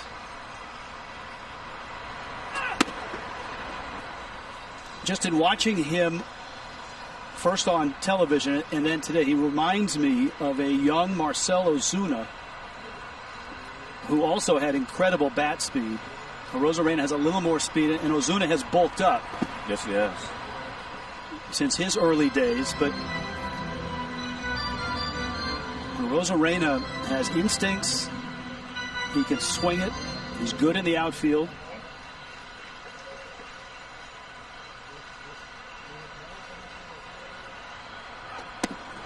Kevin Cash said he eats fastballs. Especially from left-handed pitching, obviously. I mean, he got on top of that fastball, drove it to right center. And that's a beautiful swing. He just swung through one, made the adjustment, shortened up just enough, and he ripped that ball.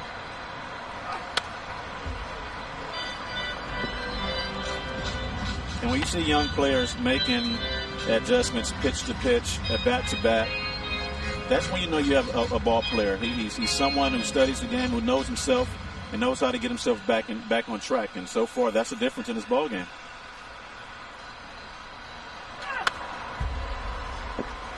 And that's an advantage for a guy like Arozarena, who's played 2 years in Cuba in the Serie Nacional, which is the major leagues of Cuba. He's playing against men, 28, 30, 32 veterans.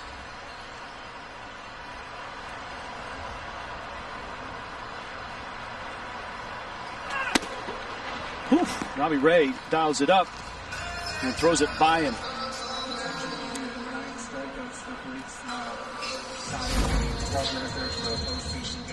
Here we go once again. Challenge him. Fastball up. Do it again.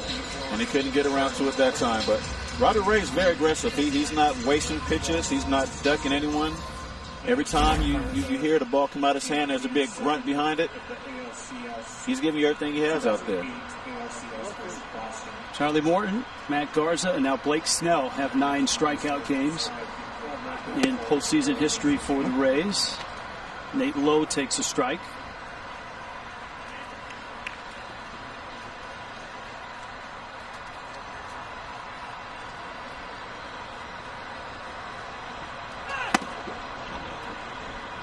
Robbie Ray is throwing the ball well.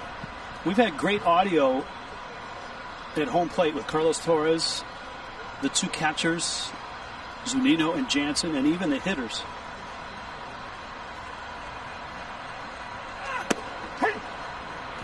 Got him. Outside corner. That's 8 in a row for Robbie Ray in a 1-run game in Game 1 of the Wild Card Series.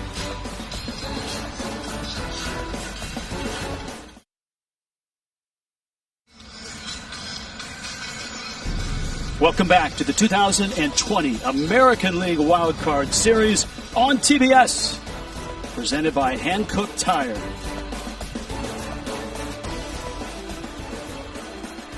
In the Trop, in the 7th, Grichuk, Guerrero, Gurriel, part of the order for the Blue Jays. Blake Snell is no longer out there. That's the good news. The bad news is Diego Castillo is out there, and he's been lights out this year, as has the bullpen for the Rays.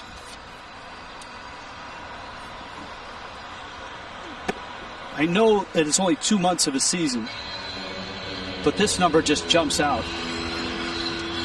The usage of the bullpen, this is where these two managers really start to mix and match. The Rays, when they mix and match, are darn near perfect. 28-1 when leading after 6. And a swing and a miss, and Castillo gets a strikeout. Normally, Jimmy, that's the number that you look at after 8 innings. But if you're 28-1 after 6, that tells you the back end of your pen is brilliant. And that tells the other team we have to go get him early. It makes it a 5-inning game. You know you have the starter, and if you don't get to him, the guys that they bring him after him aren't giving up much. You know that, and they know that. So it's already enough pressure playing in the postseason. But when you have a bullpen that has been this dominant, and you're the other side, and you're on the other side of that down a run, it can seem like more like 3 runs as opposed to just 1. Now Guerrero.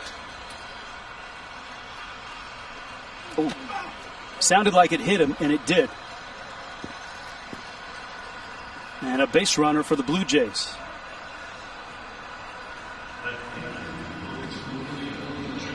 Now you got 2 really good bats coming up in Gurriel and Hernandez.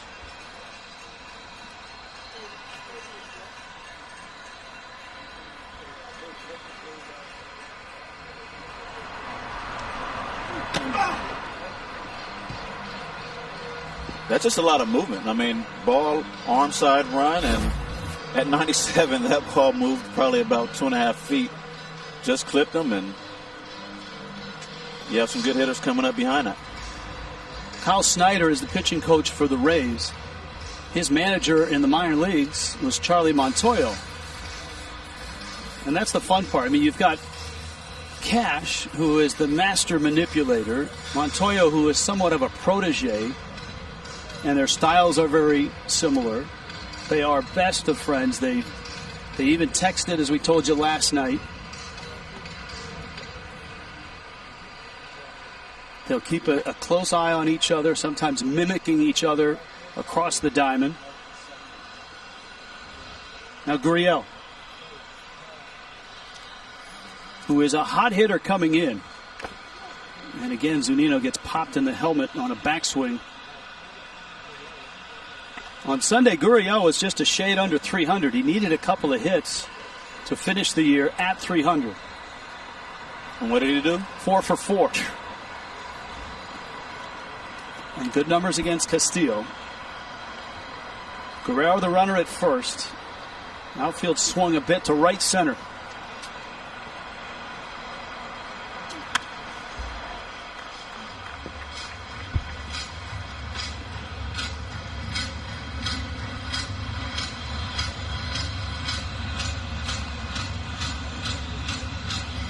Bullpen in motion. That's the next guy up, and he's almost unhittable this year. That's Nick Anderson.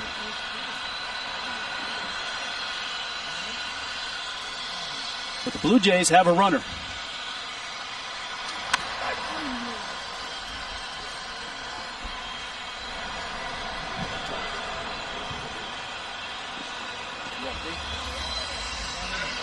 I think we used the word meat grinder to describe the games that these two teams have played against each other this year. Yeah.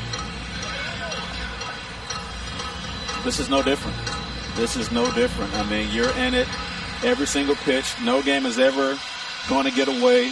You know all it takes is one swing of the bat, and that weighs in the favor of the Blue Jays. One swing of the bat, the thump they have throughout that lineup can tie the game, or in this instance, put them ahead. But you're facing one of the best bullpens in all of baseball right here.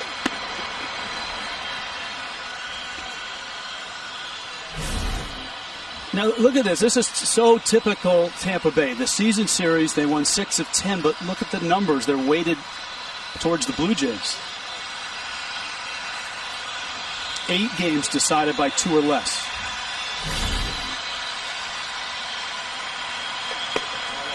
And Castillo trying to get that corner.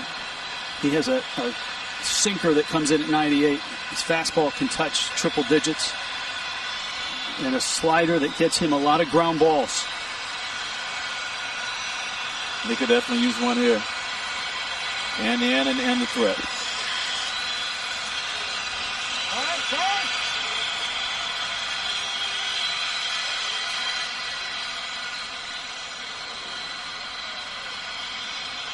You can hear the crowd really, the crowd noise really picking up. There are family members here. Up and in.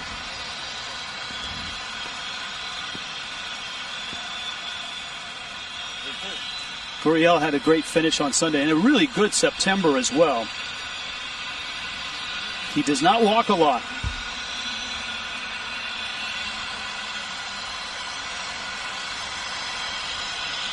Full count, one out. That's Guerrero at first. Not running. Swing, and he somehow got a piece of that. That looked like it was in the glove of Zunino. And Gurriel stays alive. We've seen that a couple times tonight. You know who's the master of that? Yadier Molina. I mean, he will throw the bat at anything and somehow find a way to put it in play, foul it off, and extend that back, give himself another pitch.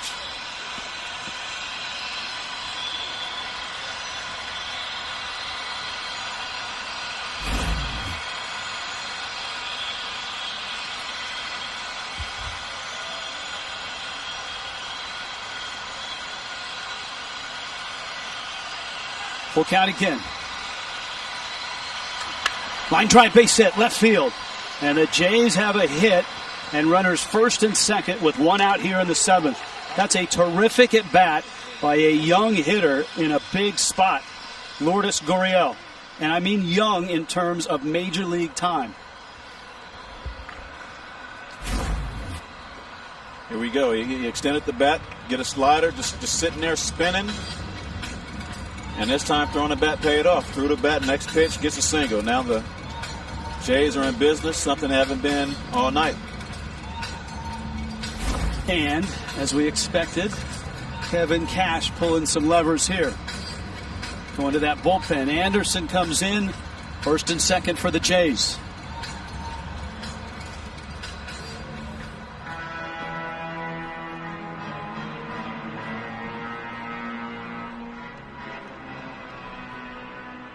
Eight pitch at bat, and the last two are of particular interest. Here's a look at the early pitches.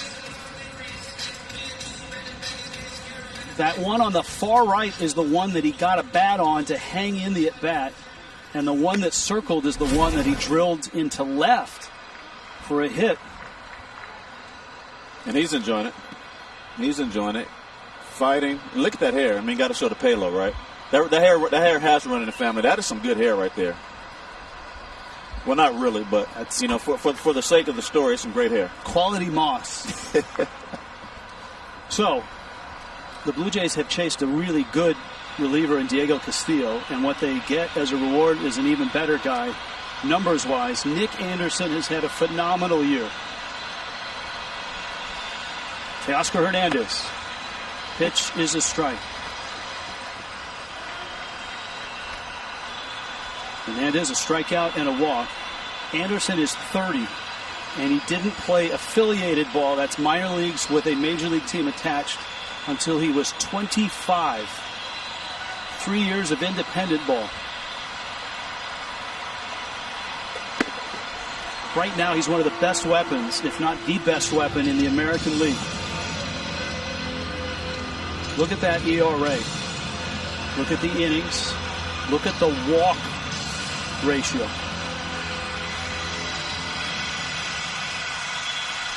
That is just filthy. A .55 ERA, 23 innings. One home run, 23 Ks to just a few walks. Hernandez doesn't chase. Anderson started last year with Miami. Ended up with the Rays. He was outstanding in the postseason last year as well. And in 42 games. Yikes. And he's pretty simple, Jimmy. Fastball, curveball. But there's something about it. You know, just you look at angles, look at arm speed, They like to look at spin rate. Why does this ball play a certain way? But he's figured it out. He's figured out how to mix it up, when to mix it up, believing in his pitches. And this is up to Hernandez. Now, Teoscar Hernandez led the Blue Jays in home runs with 16. He's down in the order because his numbers against Snell were awful. He's 1 for 12 with 8 strikeouts against Snell. But now, obviously, Snell's long gone. 2-2.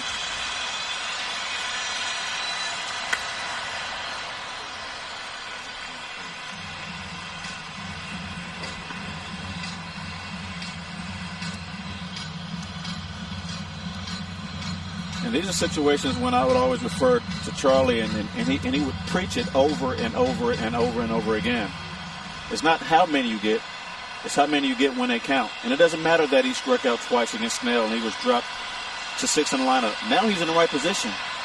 You can go 1 for 3, put your team ahead. You go 1 for 4, 1 for 5, give your team the lead, and you've done your job that day. Guerrero at second, Gurriel at first. And that misses. And it's 3-2. The Rays infield is shifted well over. And look at where Nate Lowe is, the first baseman. That means Gurriel is not being held. Any ball in the gap, and it's 2 runs in.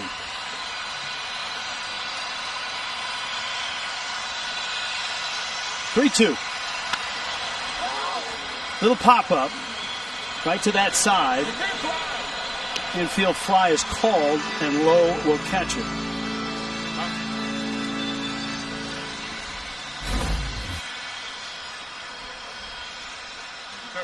That's a good miss. I mean, he wasn't trying to come in.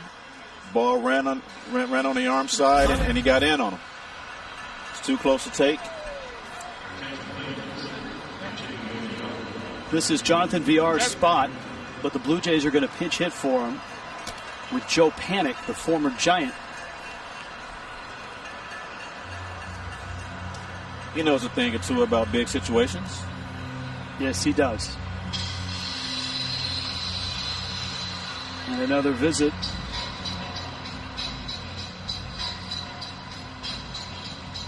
I believe this is mound visit number 2 if you're scoring with us at home. A mound visit without a pitching change. You're allowed 5. You know, the rules, there was a few rules that were added just for the 60 games schedule. One of them was the extra inning rule. Mm-hmm. Runner at second, that's how you start. That is not in the postseason. Right. But the mound visits stay the same. One thing that's been added for the postseason, here's some notable postseason rules. You get an extra challenge if you're a manager. You get 2 challenges now in the first 7 innings. The 3-batter minimum is still in effect. And the runner at second in extra innings not in effect. This is Panik in a big spot. Outside corner. Strike 1. Now in extra innings, how does the mound visit work? Do they get, how does that, 1 per inning? Yes. Just 1 for? Nope, you get a mound visit per inning in extra innings. First and second, Panik pinch hitting. Shoots it foul. And Nick Anderson's out in front, 0-2. Joe Panik now 29. Had that great start to his career, an all-star in San Francisco. Started one of the best and most important double plays in World Series history. Nice one. Going to his right. Nice one. Very nice one. Against the Royals. Crawford and Panik, they worked some magic over there. I mean, they knew each other's style. They were confident in what they were doing. 0-2. Line drive. Stabbed there by Adames in the shift. Panik hit it on the button. Adames got it before it hit the turf. And the Blue Jays leave 2. The bullpen escapes for Tampa Bay. 7th inning stretch. 1-0 still. Tight one here. Battle of the bullpens right now. And a 1-0 margin. Joe Panik at second base. A.J. Cole out of the bullpen. for the Blue Jays, Willie Adames, who made that last play to finish the inning. That ball was hit on the nose, but the scouting report held.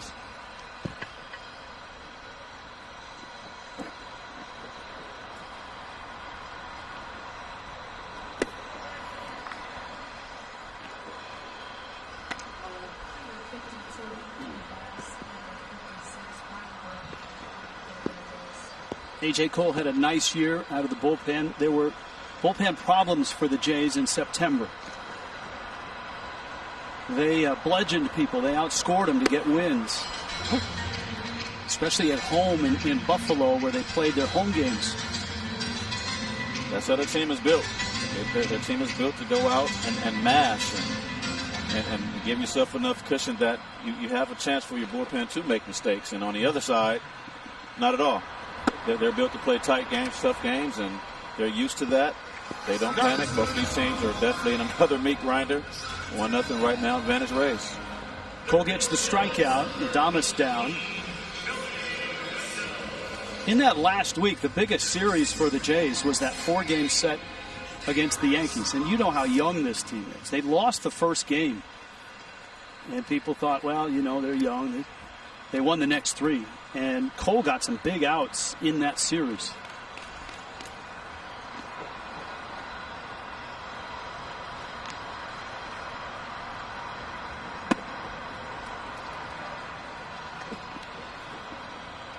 Wendell takes ball 1.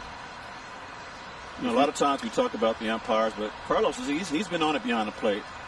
And as a hitter, we love the playoff strike zone. The pitcher has to throw the ball more over the plate, we feel. And by we, you're talking from the perspective of the hitter. Of the hitter guild, of which you still are a card-carrying member. I will always be. I mean, you see pitches that, and you see just another bat coming out of the hand here. Great catch over there. Saved the life. But yeah, I mean, all season long, you sit there and you complain, and you know pitches are off the plate, and they're trying to get the 162 and, you know, speed the game up. But we always say, to right, and hooking, and foul. But you're playing with people's careers. If it's a ball, let it be a ball. I know you're not going to get every pitch perfect, and, you know, pitcher's going to make pitches, catcher's going to frame. But in the strike zone, that becomes less and less. I mean, hitters, we're always going to complain both sides. Pitchers going to complain both sides. But as a hitter, you get to go back and say, I knew that wasn't a strike, but they've been calling it all year long. But Carlos, he's been on it. He has a tight zone. He's been fair both ways, and I can respect that. Yeah, he's been on it. I mean, the close calls that we've seen have, when they're strikes, they are in the box or on the edge of the box, and when they're balls, they're just out. Mm-hmm. It's an incredibly difficult job to do, to call balls and strikes for Major League Baseball. After every game that an umpire calls, they will get a video file of their night, the strike and the ball calls.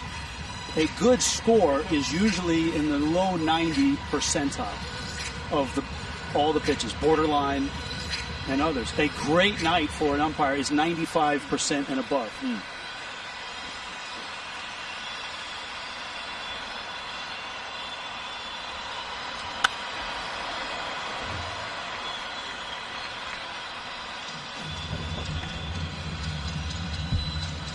Full count.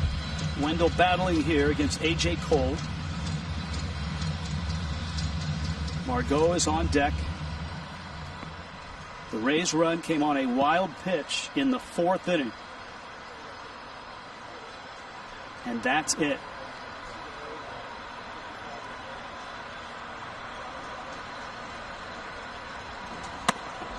He walks. 1 out base runner. Here comes Margot. Major League Baseball would like to honor, remember, and thank the frontline heroes who continue to lift up their fellow citizens during the COVID-19 pandemic. And we certainly are grateful appear to be sitting in a ballpark in St. Pete. Calling game 1 of this wild card series.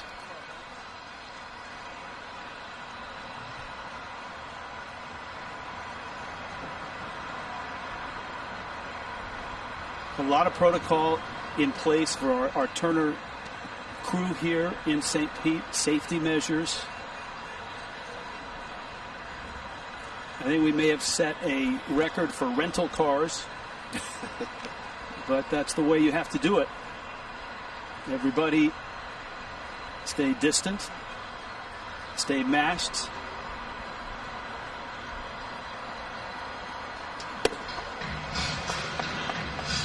Which is outside. Margot, not necessarily a power threat.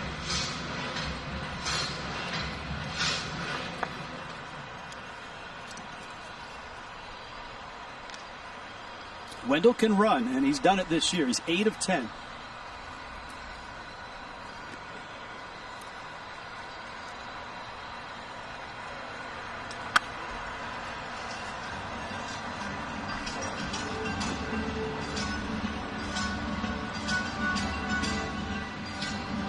Despite being tall, AJ's decently quick to the plate, and that will change your mind a little bit. But like I said, there's something going on with the catcher that hasn't allowed him to throw runners out. And if you're looking to go, you're running on that. You're not necessarily counting on the pitcher. Get a good jump, but make Jansen throw you out. And I like to see him extend his lead, put a little pressure out there. You get back easily. Okay, let me get another half step. Why? Because you're quick to the plate. I know I'm getting back easily. I want to put the pressure on the catcher that if I decide to go, that I've extended my lead, and I'm going to force him to put the ball on the bag in order to get me out.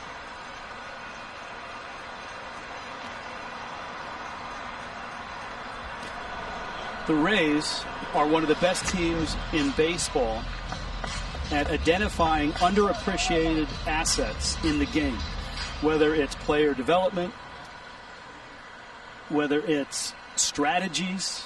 And right now the stolen base is not in baseball, but the Rays are using it and using it to their advantage.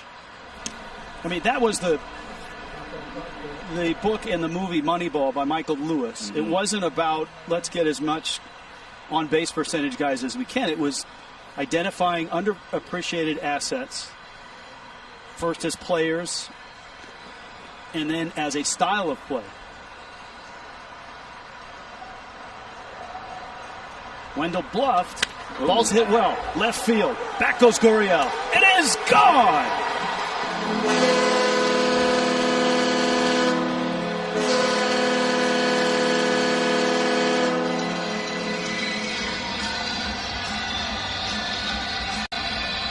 Nice and simple. Although that's not their style of baseball, they have the pitcher's attention. Had him throw over to first base a few times in a row. When it comes back to the plate, flat fastball, nice easy swing, line drive gets out here, 3-0 Rays. He hit just one in 47 games. And a big one here, a 3-0 lead.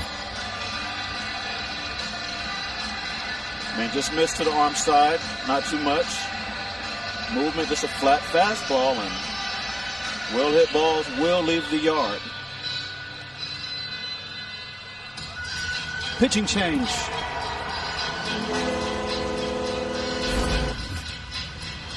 And the Rays increase the lead. Manuel Margot with a 2-run shot.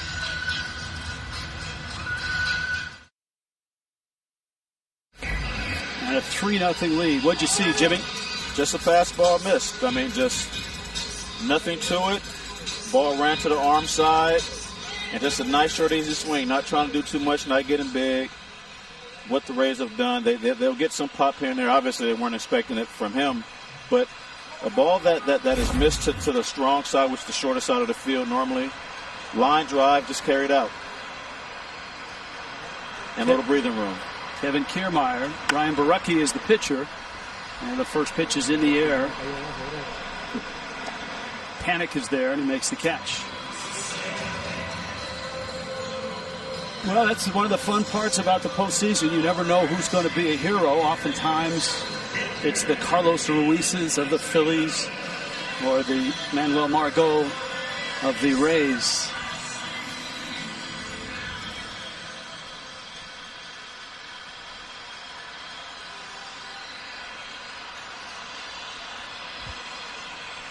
Mike Zunino, the rookie, fastball for a strike.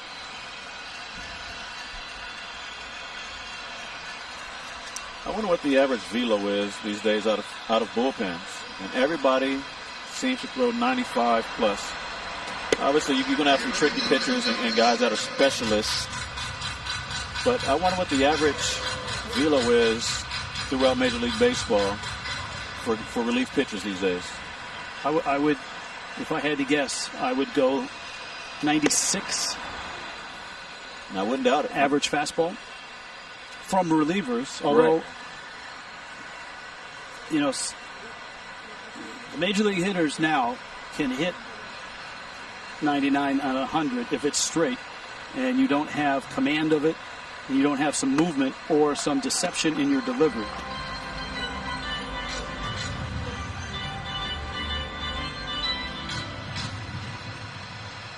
Zunino an 0 for 2. Not a lot of hits in this game.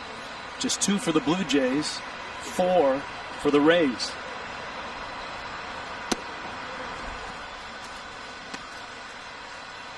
But we have a deep research staff, Jimmy Rollins. Mm-hmm. I'm sure we can find that out. Mitch Smith is our head researcher, and right now he's digging deep to find the average relief fastball velocity. That's a good 94-mile-an-hour fastball right at the knees. Manuel Margot, 1 home run this season,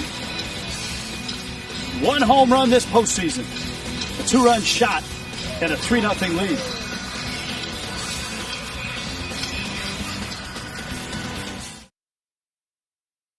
Wild Card Series on TBS is presented by Hankook Tire. Never halfway. In St. Pete, 3-0. Rays on top to the 8th inning.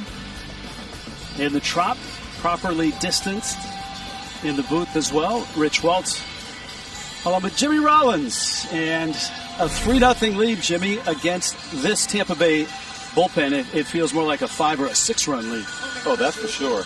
You know, these guys haven't given up much all year long. And you don't expect them to do anything differently in a postseason. And you have a young team in Toronto. They've been, looking a little bit overly aggressive, maybe a little bit anxious. That is not a good combination against this bullpen. Jimmy, your choice of footwear tonight, impressive. I don't know if you want to show everybody. Oh yeah, we got the Gucci flip flops. We came in with the Louis shoes. This guy. And I just figured, we're not going to be walking around. I'm going to get comfortable. No socks, Gucci flip flops. That's how we do it, baby. So those really are Gucci flip flops. Yeah, Gucci flip flops. You got the G's. If we get it back on camera, I'll show you. I mean, it probably got a little. I don't think so. Okay, I'm just. We got the G's right there, just in case you need them. From Louis to Gucci's to Alejandro Kirk, Danny Jansen, Kevin Biggio, fastball at 95. And now, look, if you're the Jays, you were trying to scratch out a run against a guy that hasn't given up many at all this year in Anderson. And the Blue Jays came close. They got a pair of runners on in the 7th. Joe Panik lined out up the middle for the last out. And now Nick Anderson has a 3-run lead.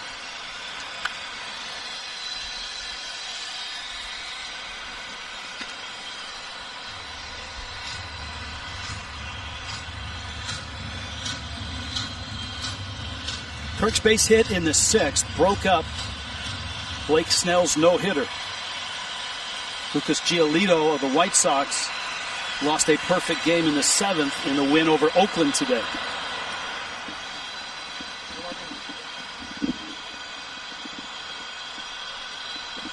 Kirk, to me, all of a sudden, is the most interesting player in baseball. I mean, this is a guy that hasn't played above single A. Yep. Just opened eyes in the spring training. They decided to put him on the taxi squad. When they needed him, they called him up, and man, he just was flat out hit. And hit good pitching, too. And you just kick the door open. You're giving that opportunity. You don't know if you're ever going to be given that opportunity again. So when it's there, this is your dream. There's nothing to be afraid of. You have nothing to lose. They've shown that they want you. Go up there, be yourself. The team loves them. I'm sure Toronto loves him if they were able to go up to Toronto. And he's done nothing but perform. Charlie Montoya says he's broken the mold of catchers because he is a catcher. And when you, in the minor leagues, if your numbers hold, if you're a high walk, low strikeout guy in the minor leagues, and you get to the big leagues and those numbers hold, that's a great sign. But when you do it with single A numbers and then translate that to major league numbers, that's a huge jump. Pops this one up. That's Lau. And that's the first out of the 8th inning. Tomorrow we're back at it. Game 2, Blue Jays and Rays. American League Wild Card Series from the Trop. An hour earlier, 4 Eastern on TBS, or you can listen on ESPN Radio. Full schedule of postseason action is available at MLB.com. And if you have a device, MLB app is certainly something you should have right now, especially in the postseason. Keep up with all the games. Rowdy Tellez, the 25-year-old out of Elk Grove, California. Big guy. Just came off the disabled list. Excuse me. They've changed it. The injured list, the IL.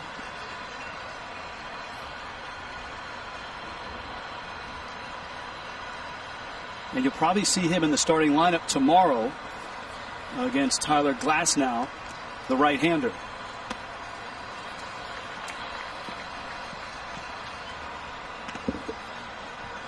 And he's a homeboy, Rich.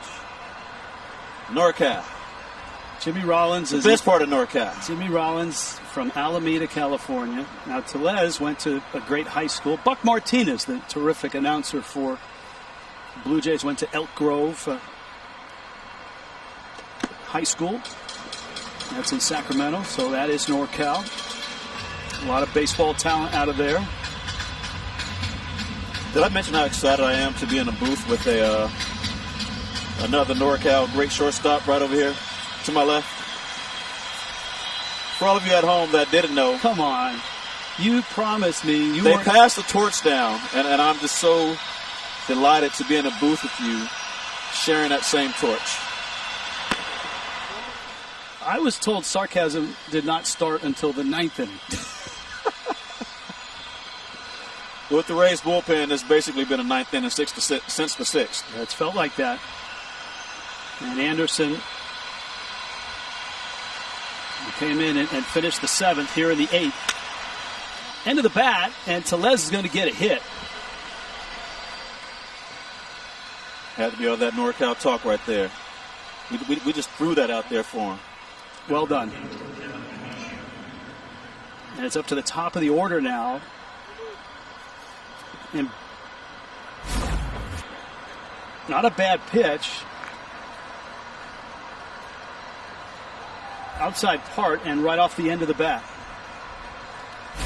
And it went down to Hero. You saw the little chip fall off and take the bat, and I take the base.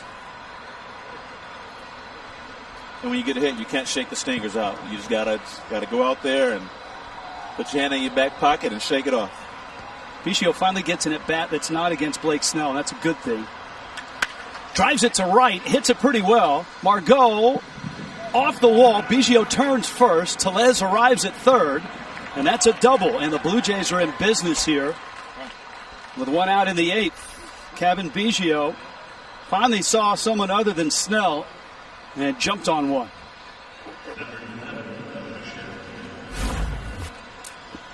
There you go, being aggressive.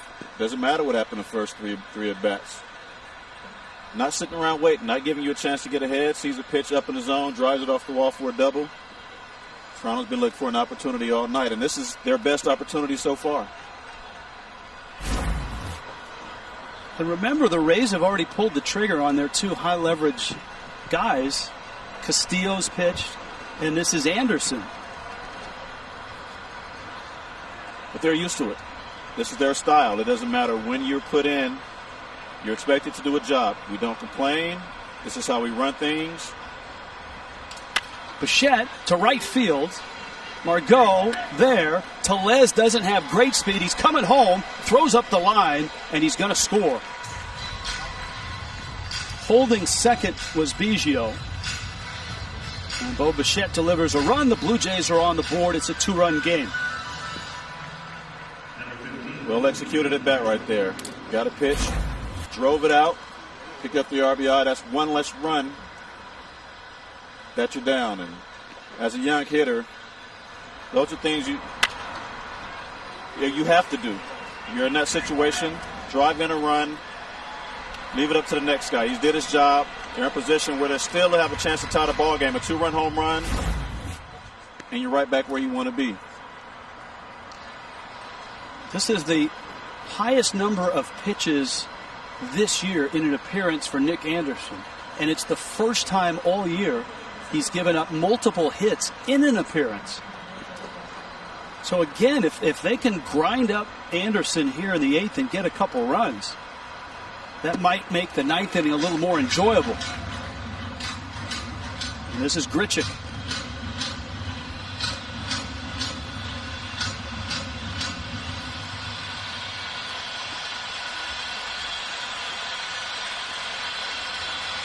Infield shifted, 3 on the third base side.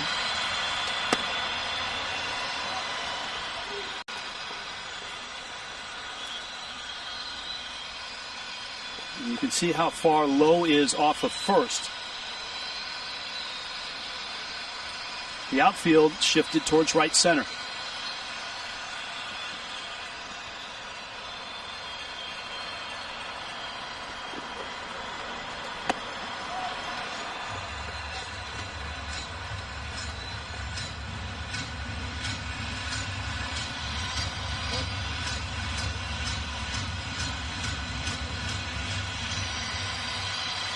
One and two.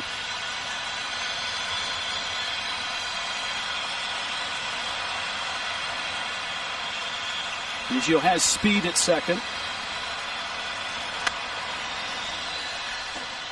And Grichuk fights it off.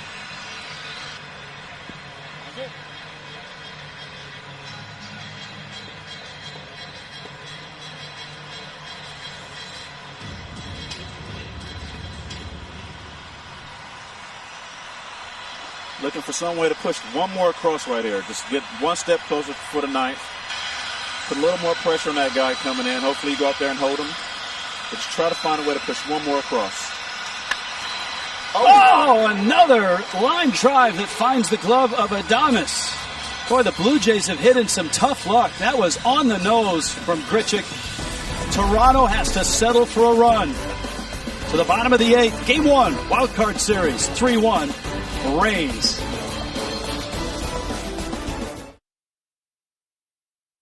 Four hits apiece, and the Blue Jays hitting in some tough luck there. Another nice snare by Willie Adames, the shortstop for the Tampa Bay Rays. Blake Snell gave up his first hit in the 6th. We arrive in the bottom of the 8th. Tom Hatch, 4th reliever for the Blue Jays. Ji-Man Choi off the DL and into the ball game. Reese McGuire now catching.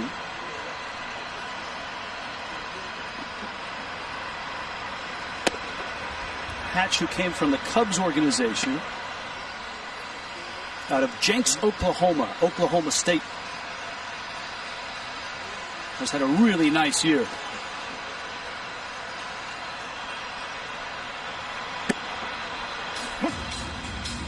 Choi takes a strike.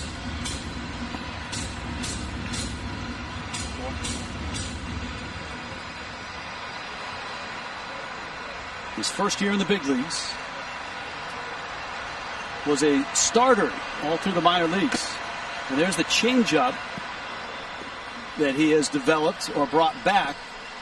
The Cubs kind of convinced him to go away from that pitch, but when he arrived in Toronto, he went back to it. And it's been a really good pitch for him this year. And it makes you wonder why, some teams have a different philosophy for you than others. If that's a pitch he likes throwing it, you don't have to get rid of it.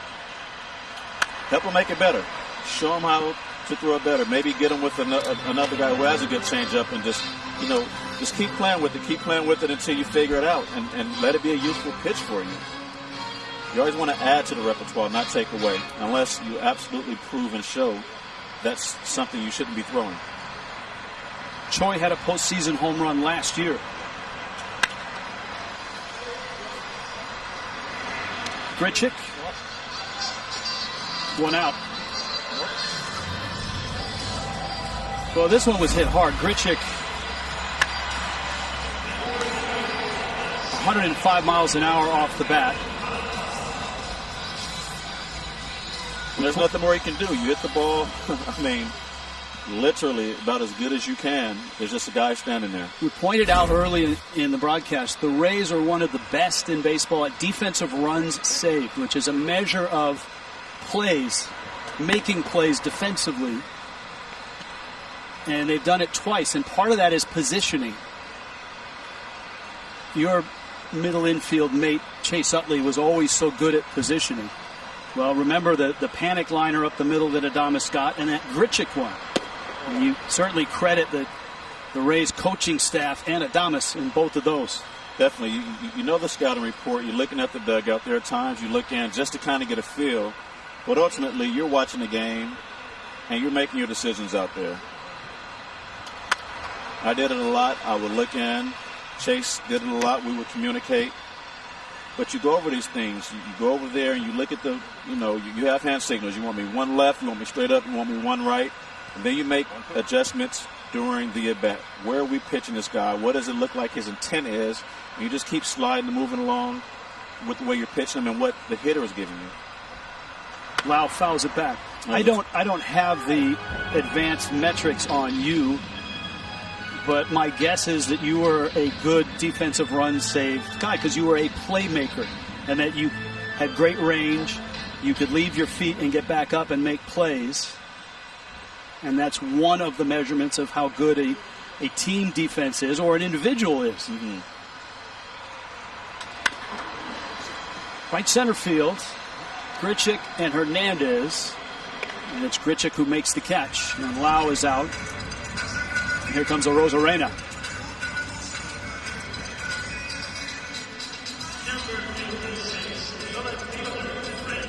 We said it at the outset. The narrative around the Rays has always been innovative, creative, and they do more with less. And some people attach the word underdog to them. But you shouldn't do that. This is a really good organization and a really good team. Squirted to rights. On the right side, Guerrero is there to shut the door, pick it up. Nice inning by Tom Hatch. To the ninth. 3-1, Tampa Bay.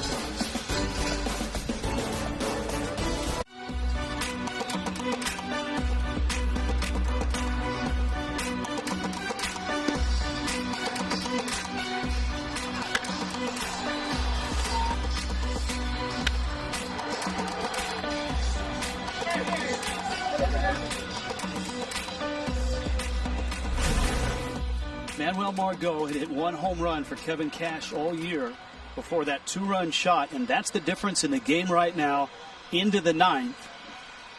Charlie Montoyo and Kevin Cash, such good friends. They've been texting even on the eve of this series starting. Cash pulled the trigger on two high-leverage relievers. First, Diego Castillo, and then Nick Anderson.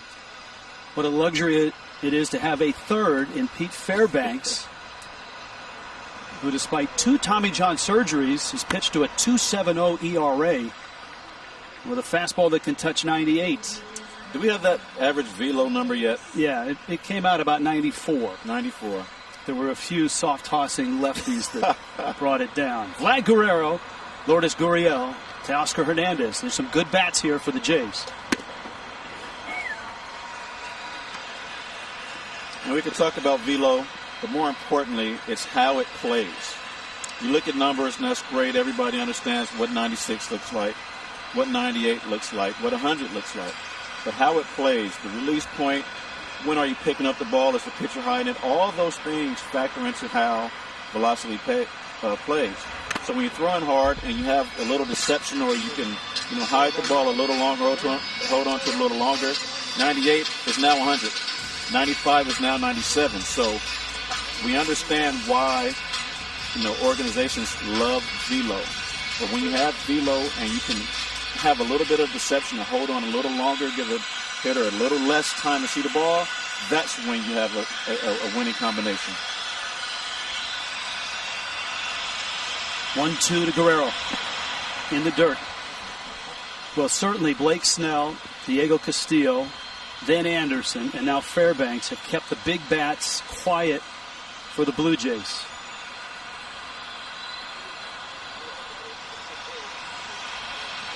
Shoemaker, a terrific 3 innings, and that's all they asked of him.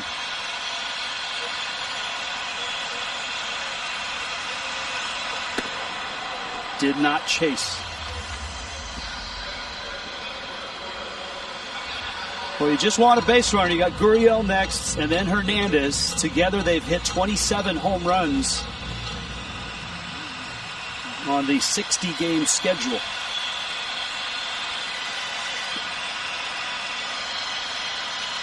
Three-two. Chopper, and it's foul.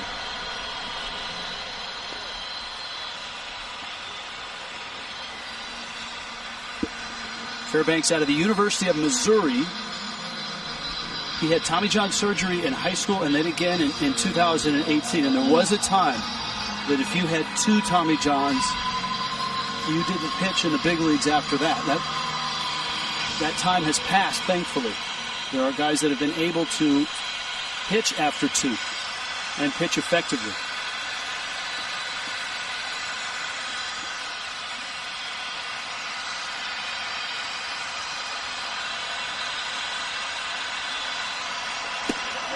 I think he went. Yes, he did. He had some great takes in the at-bat, but he couldn't hold up there. He just hasn't looked comfortable all night. Just a little bit out of sorts. And they haven't made it easy. It's not like they're just throwing the ball over the plate. They've pitched him tough. And that combination, we saw him coming down the stretch, just catch fire, but a day or 2 off can do it. And I just didn't look comfortable in the box all night long. Gurriel takes outside. You saw triple digits there. Just flames. This ball is just coming out of his hand.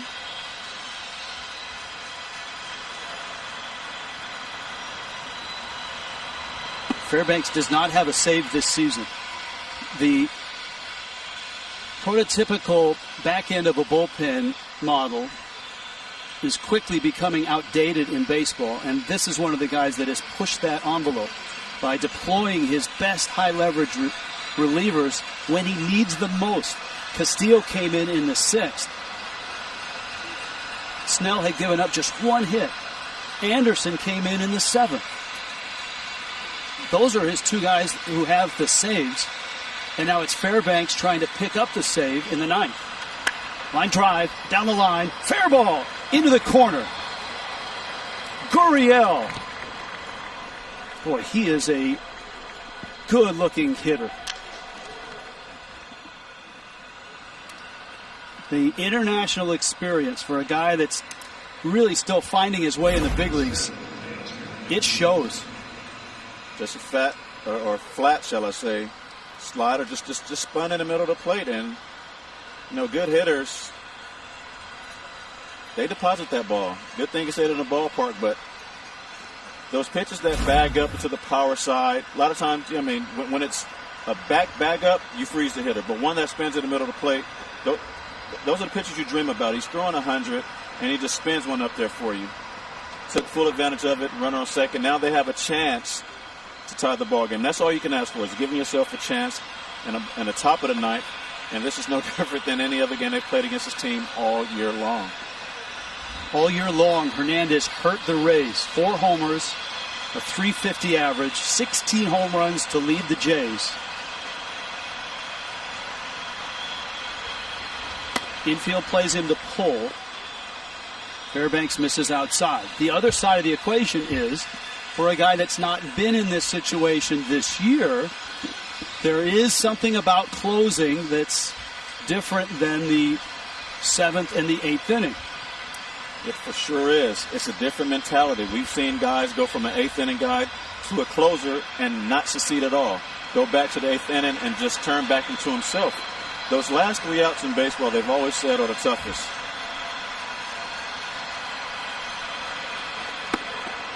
Everyone's saying, you're not getting me. I'm not going to be the last out. That's the mentality. And as a closer, the mentality has to be the exact opposite. Aaron Loop, a lefty, is getting ready in the bullpen. Joe Panic, remember, a lefty bat, is on deck. And a 3-0 pitch to Teoscar Hernandez. Oh, man. Cut it loose at a high 98-mile-an-hour fastball. I'm okay with that. I'm okay with that. He is your home run hitter. You have to give him a chance. You have Joe Panic on deck. You have a left-handed pitcher in the bullpen. I'm okay with that. Let him go. Give yourself a shot. Maybe he gets another chance right here. Maybe he doesn't. But 3-0, you worked for that situation. Gurriel, the runner at second. And another live fastball. Triple digits, 100 miles an hour on the gun.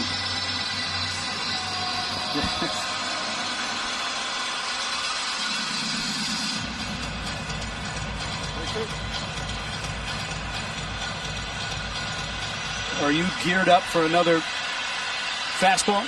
You have to be. You have to be. And anything other than that, hopefully it's not a strike. He hasn't shown the ability to throw a strike with anything else. So, of course, I'm sitting there looking fastball and adjusting anything else. 3-2. Breaking ball froze him. Filthy. Absolutely filthy right there. But when you throw 100 miles per hour, and the pitch is right down the middle. I mean, it was right there, but it was a setup. He had the 3-0 high fastball. There you go, breaking ball to start him off with. Taking for a ball. Fastball up and away, taking for a ball. 2-0 just above the top of the zone. 3-0, let it go.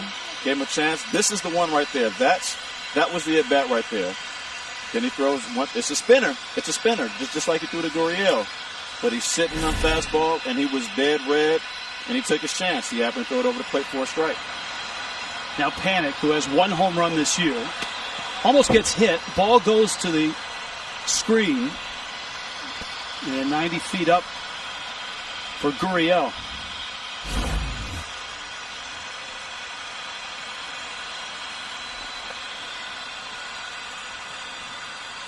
That wasn't 100. He was probably throwing his elbow out there trying to get that bag.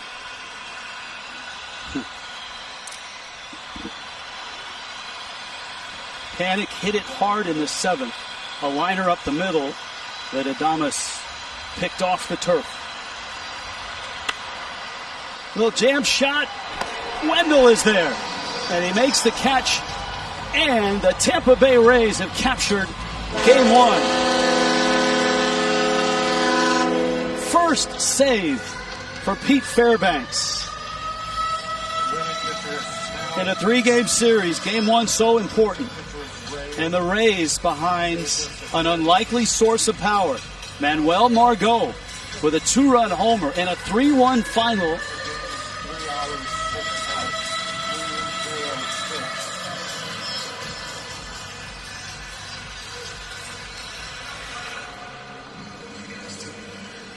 Final out.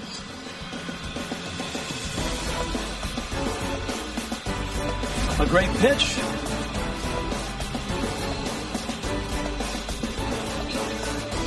And a 1-0 lead for the Tampa Bay Rays in this wild card series.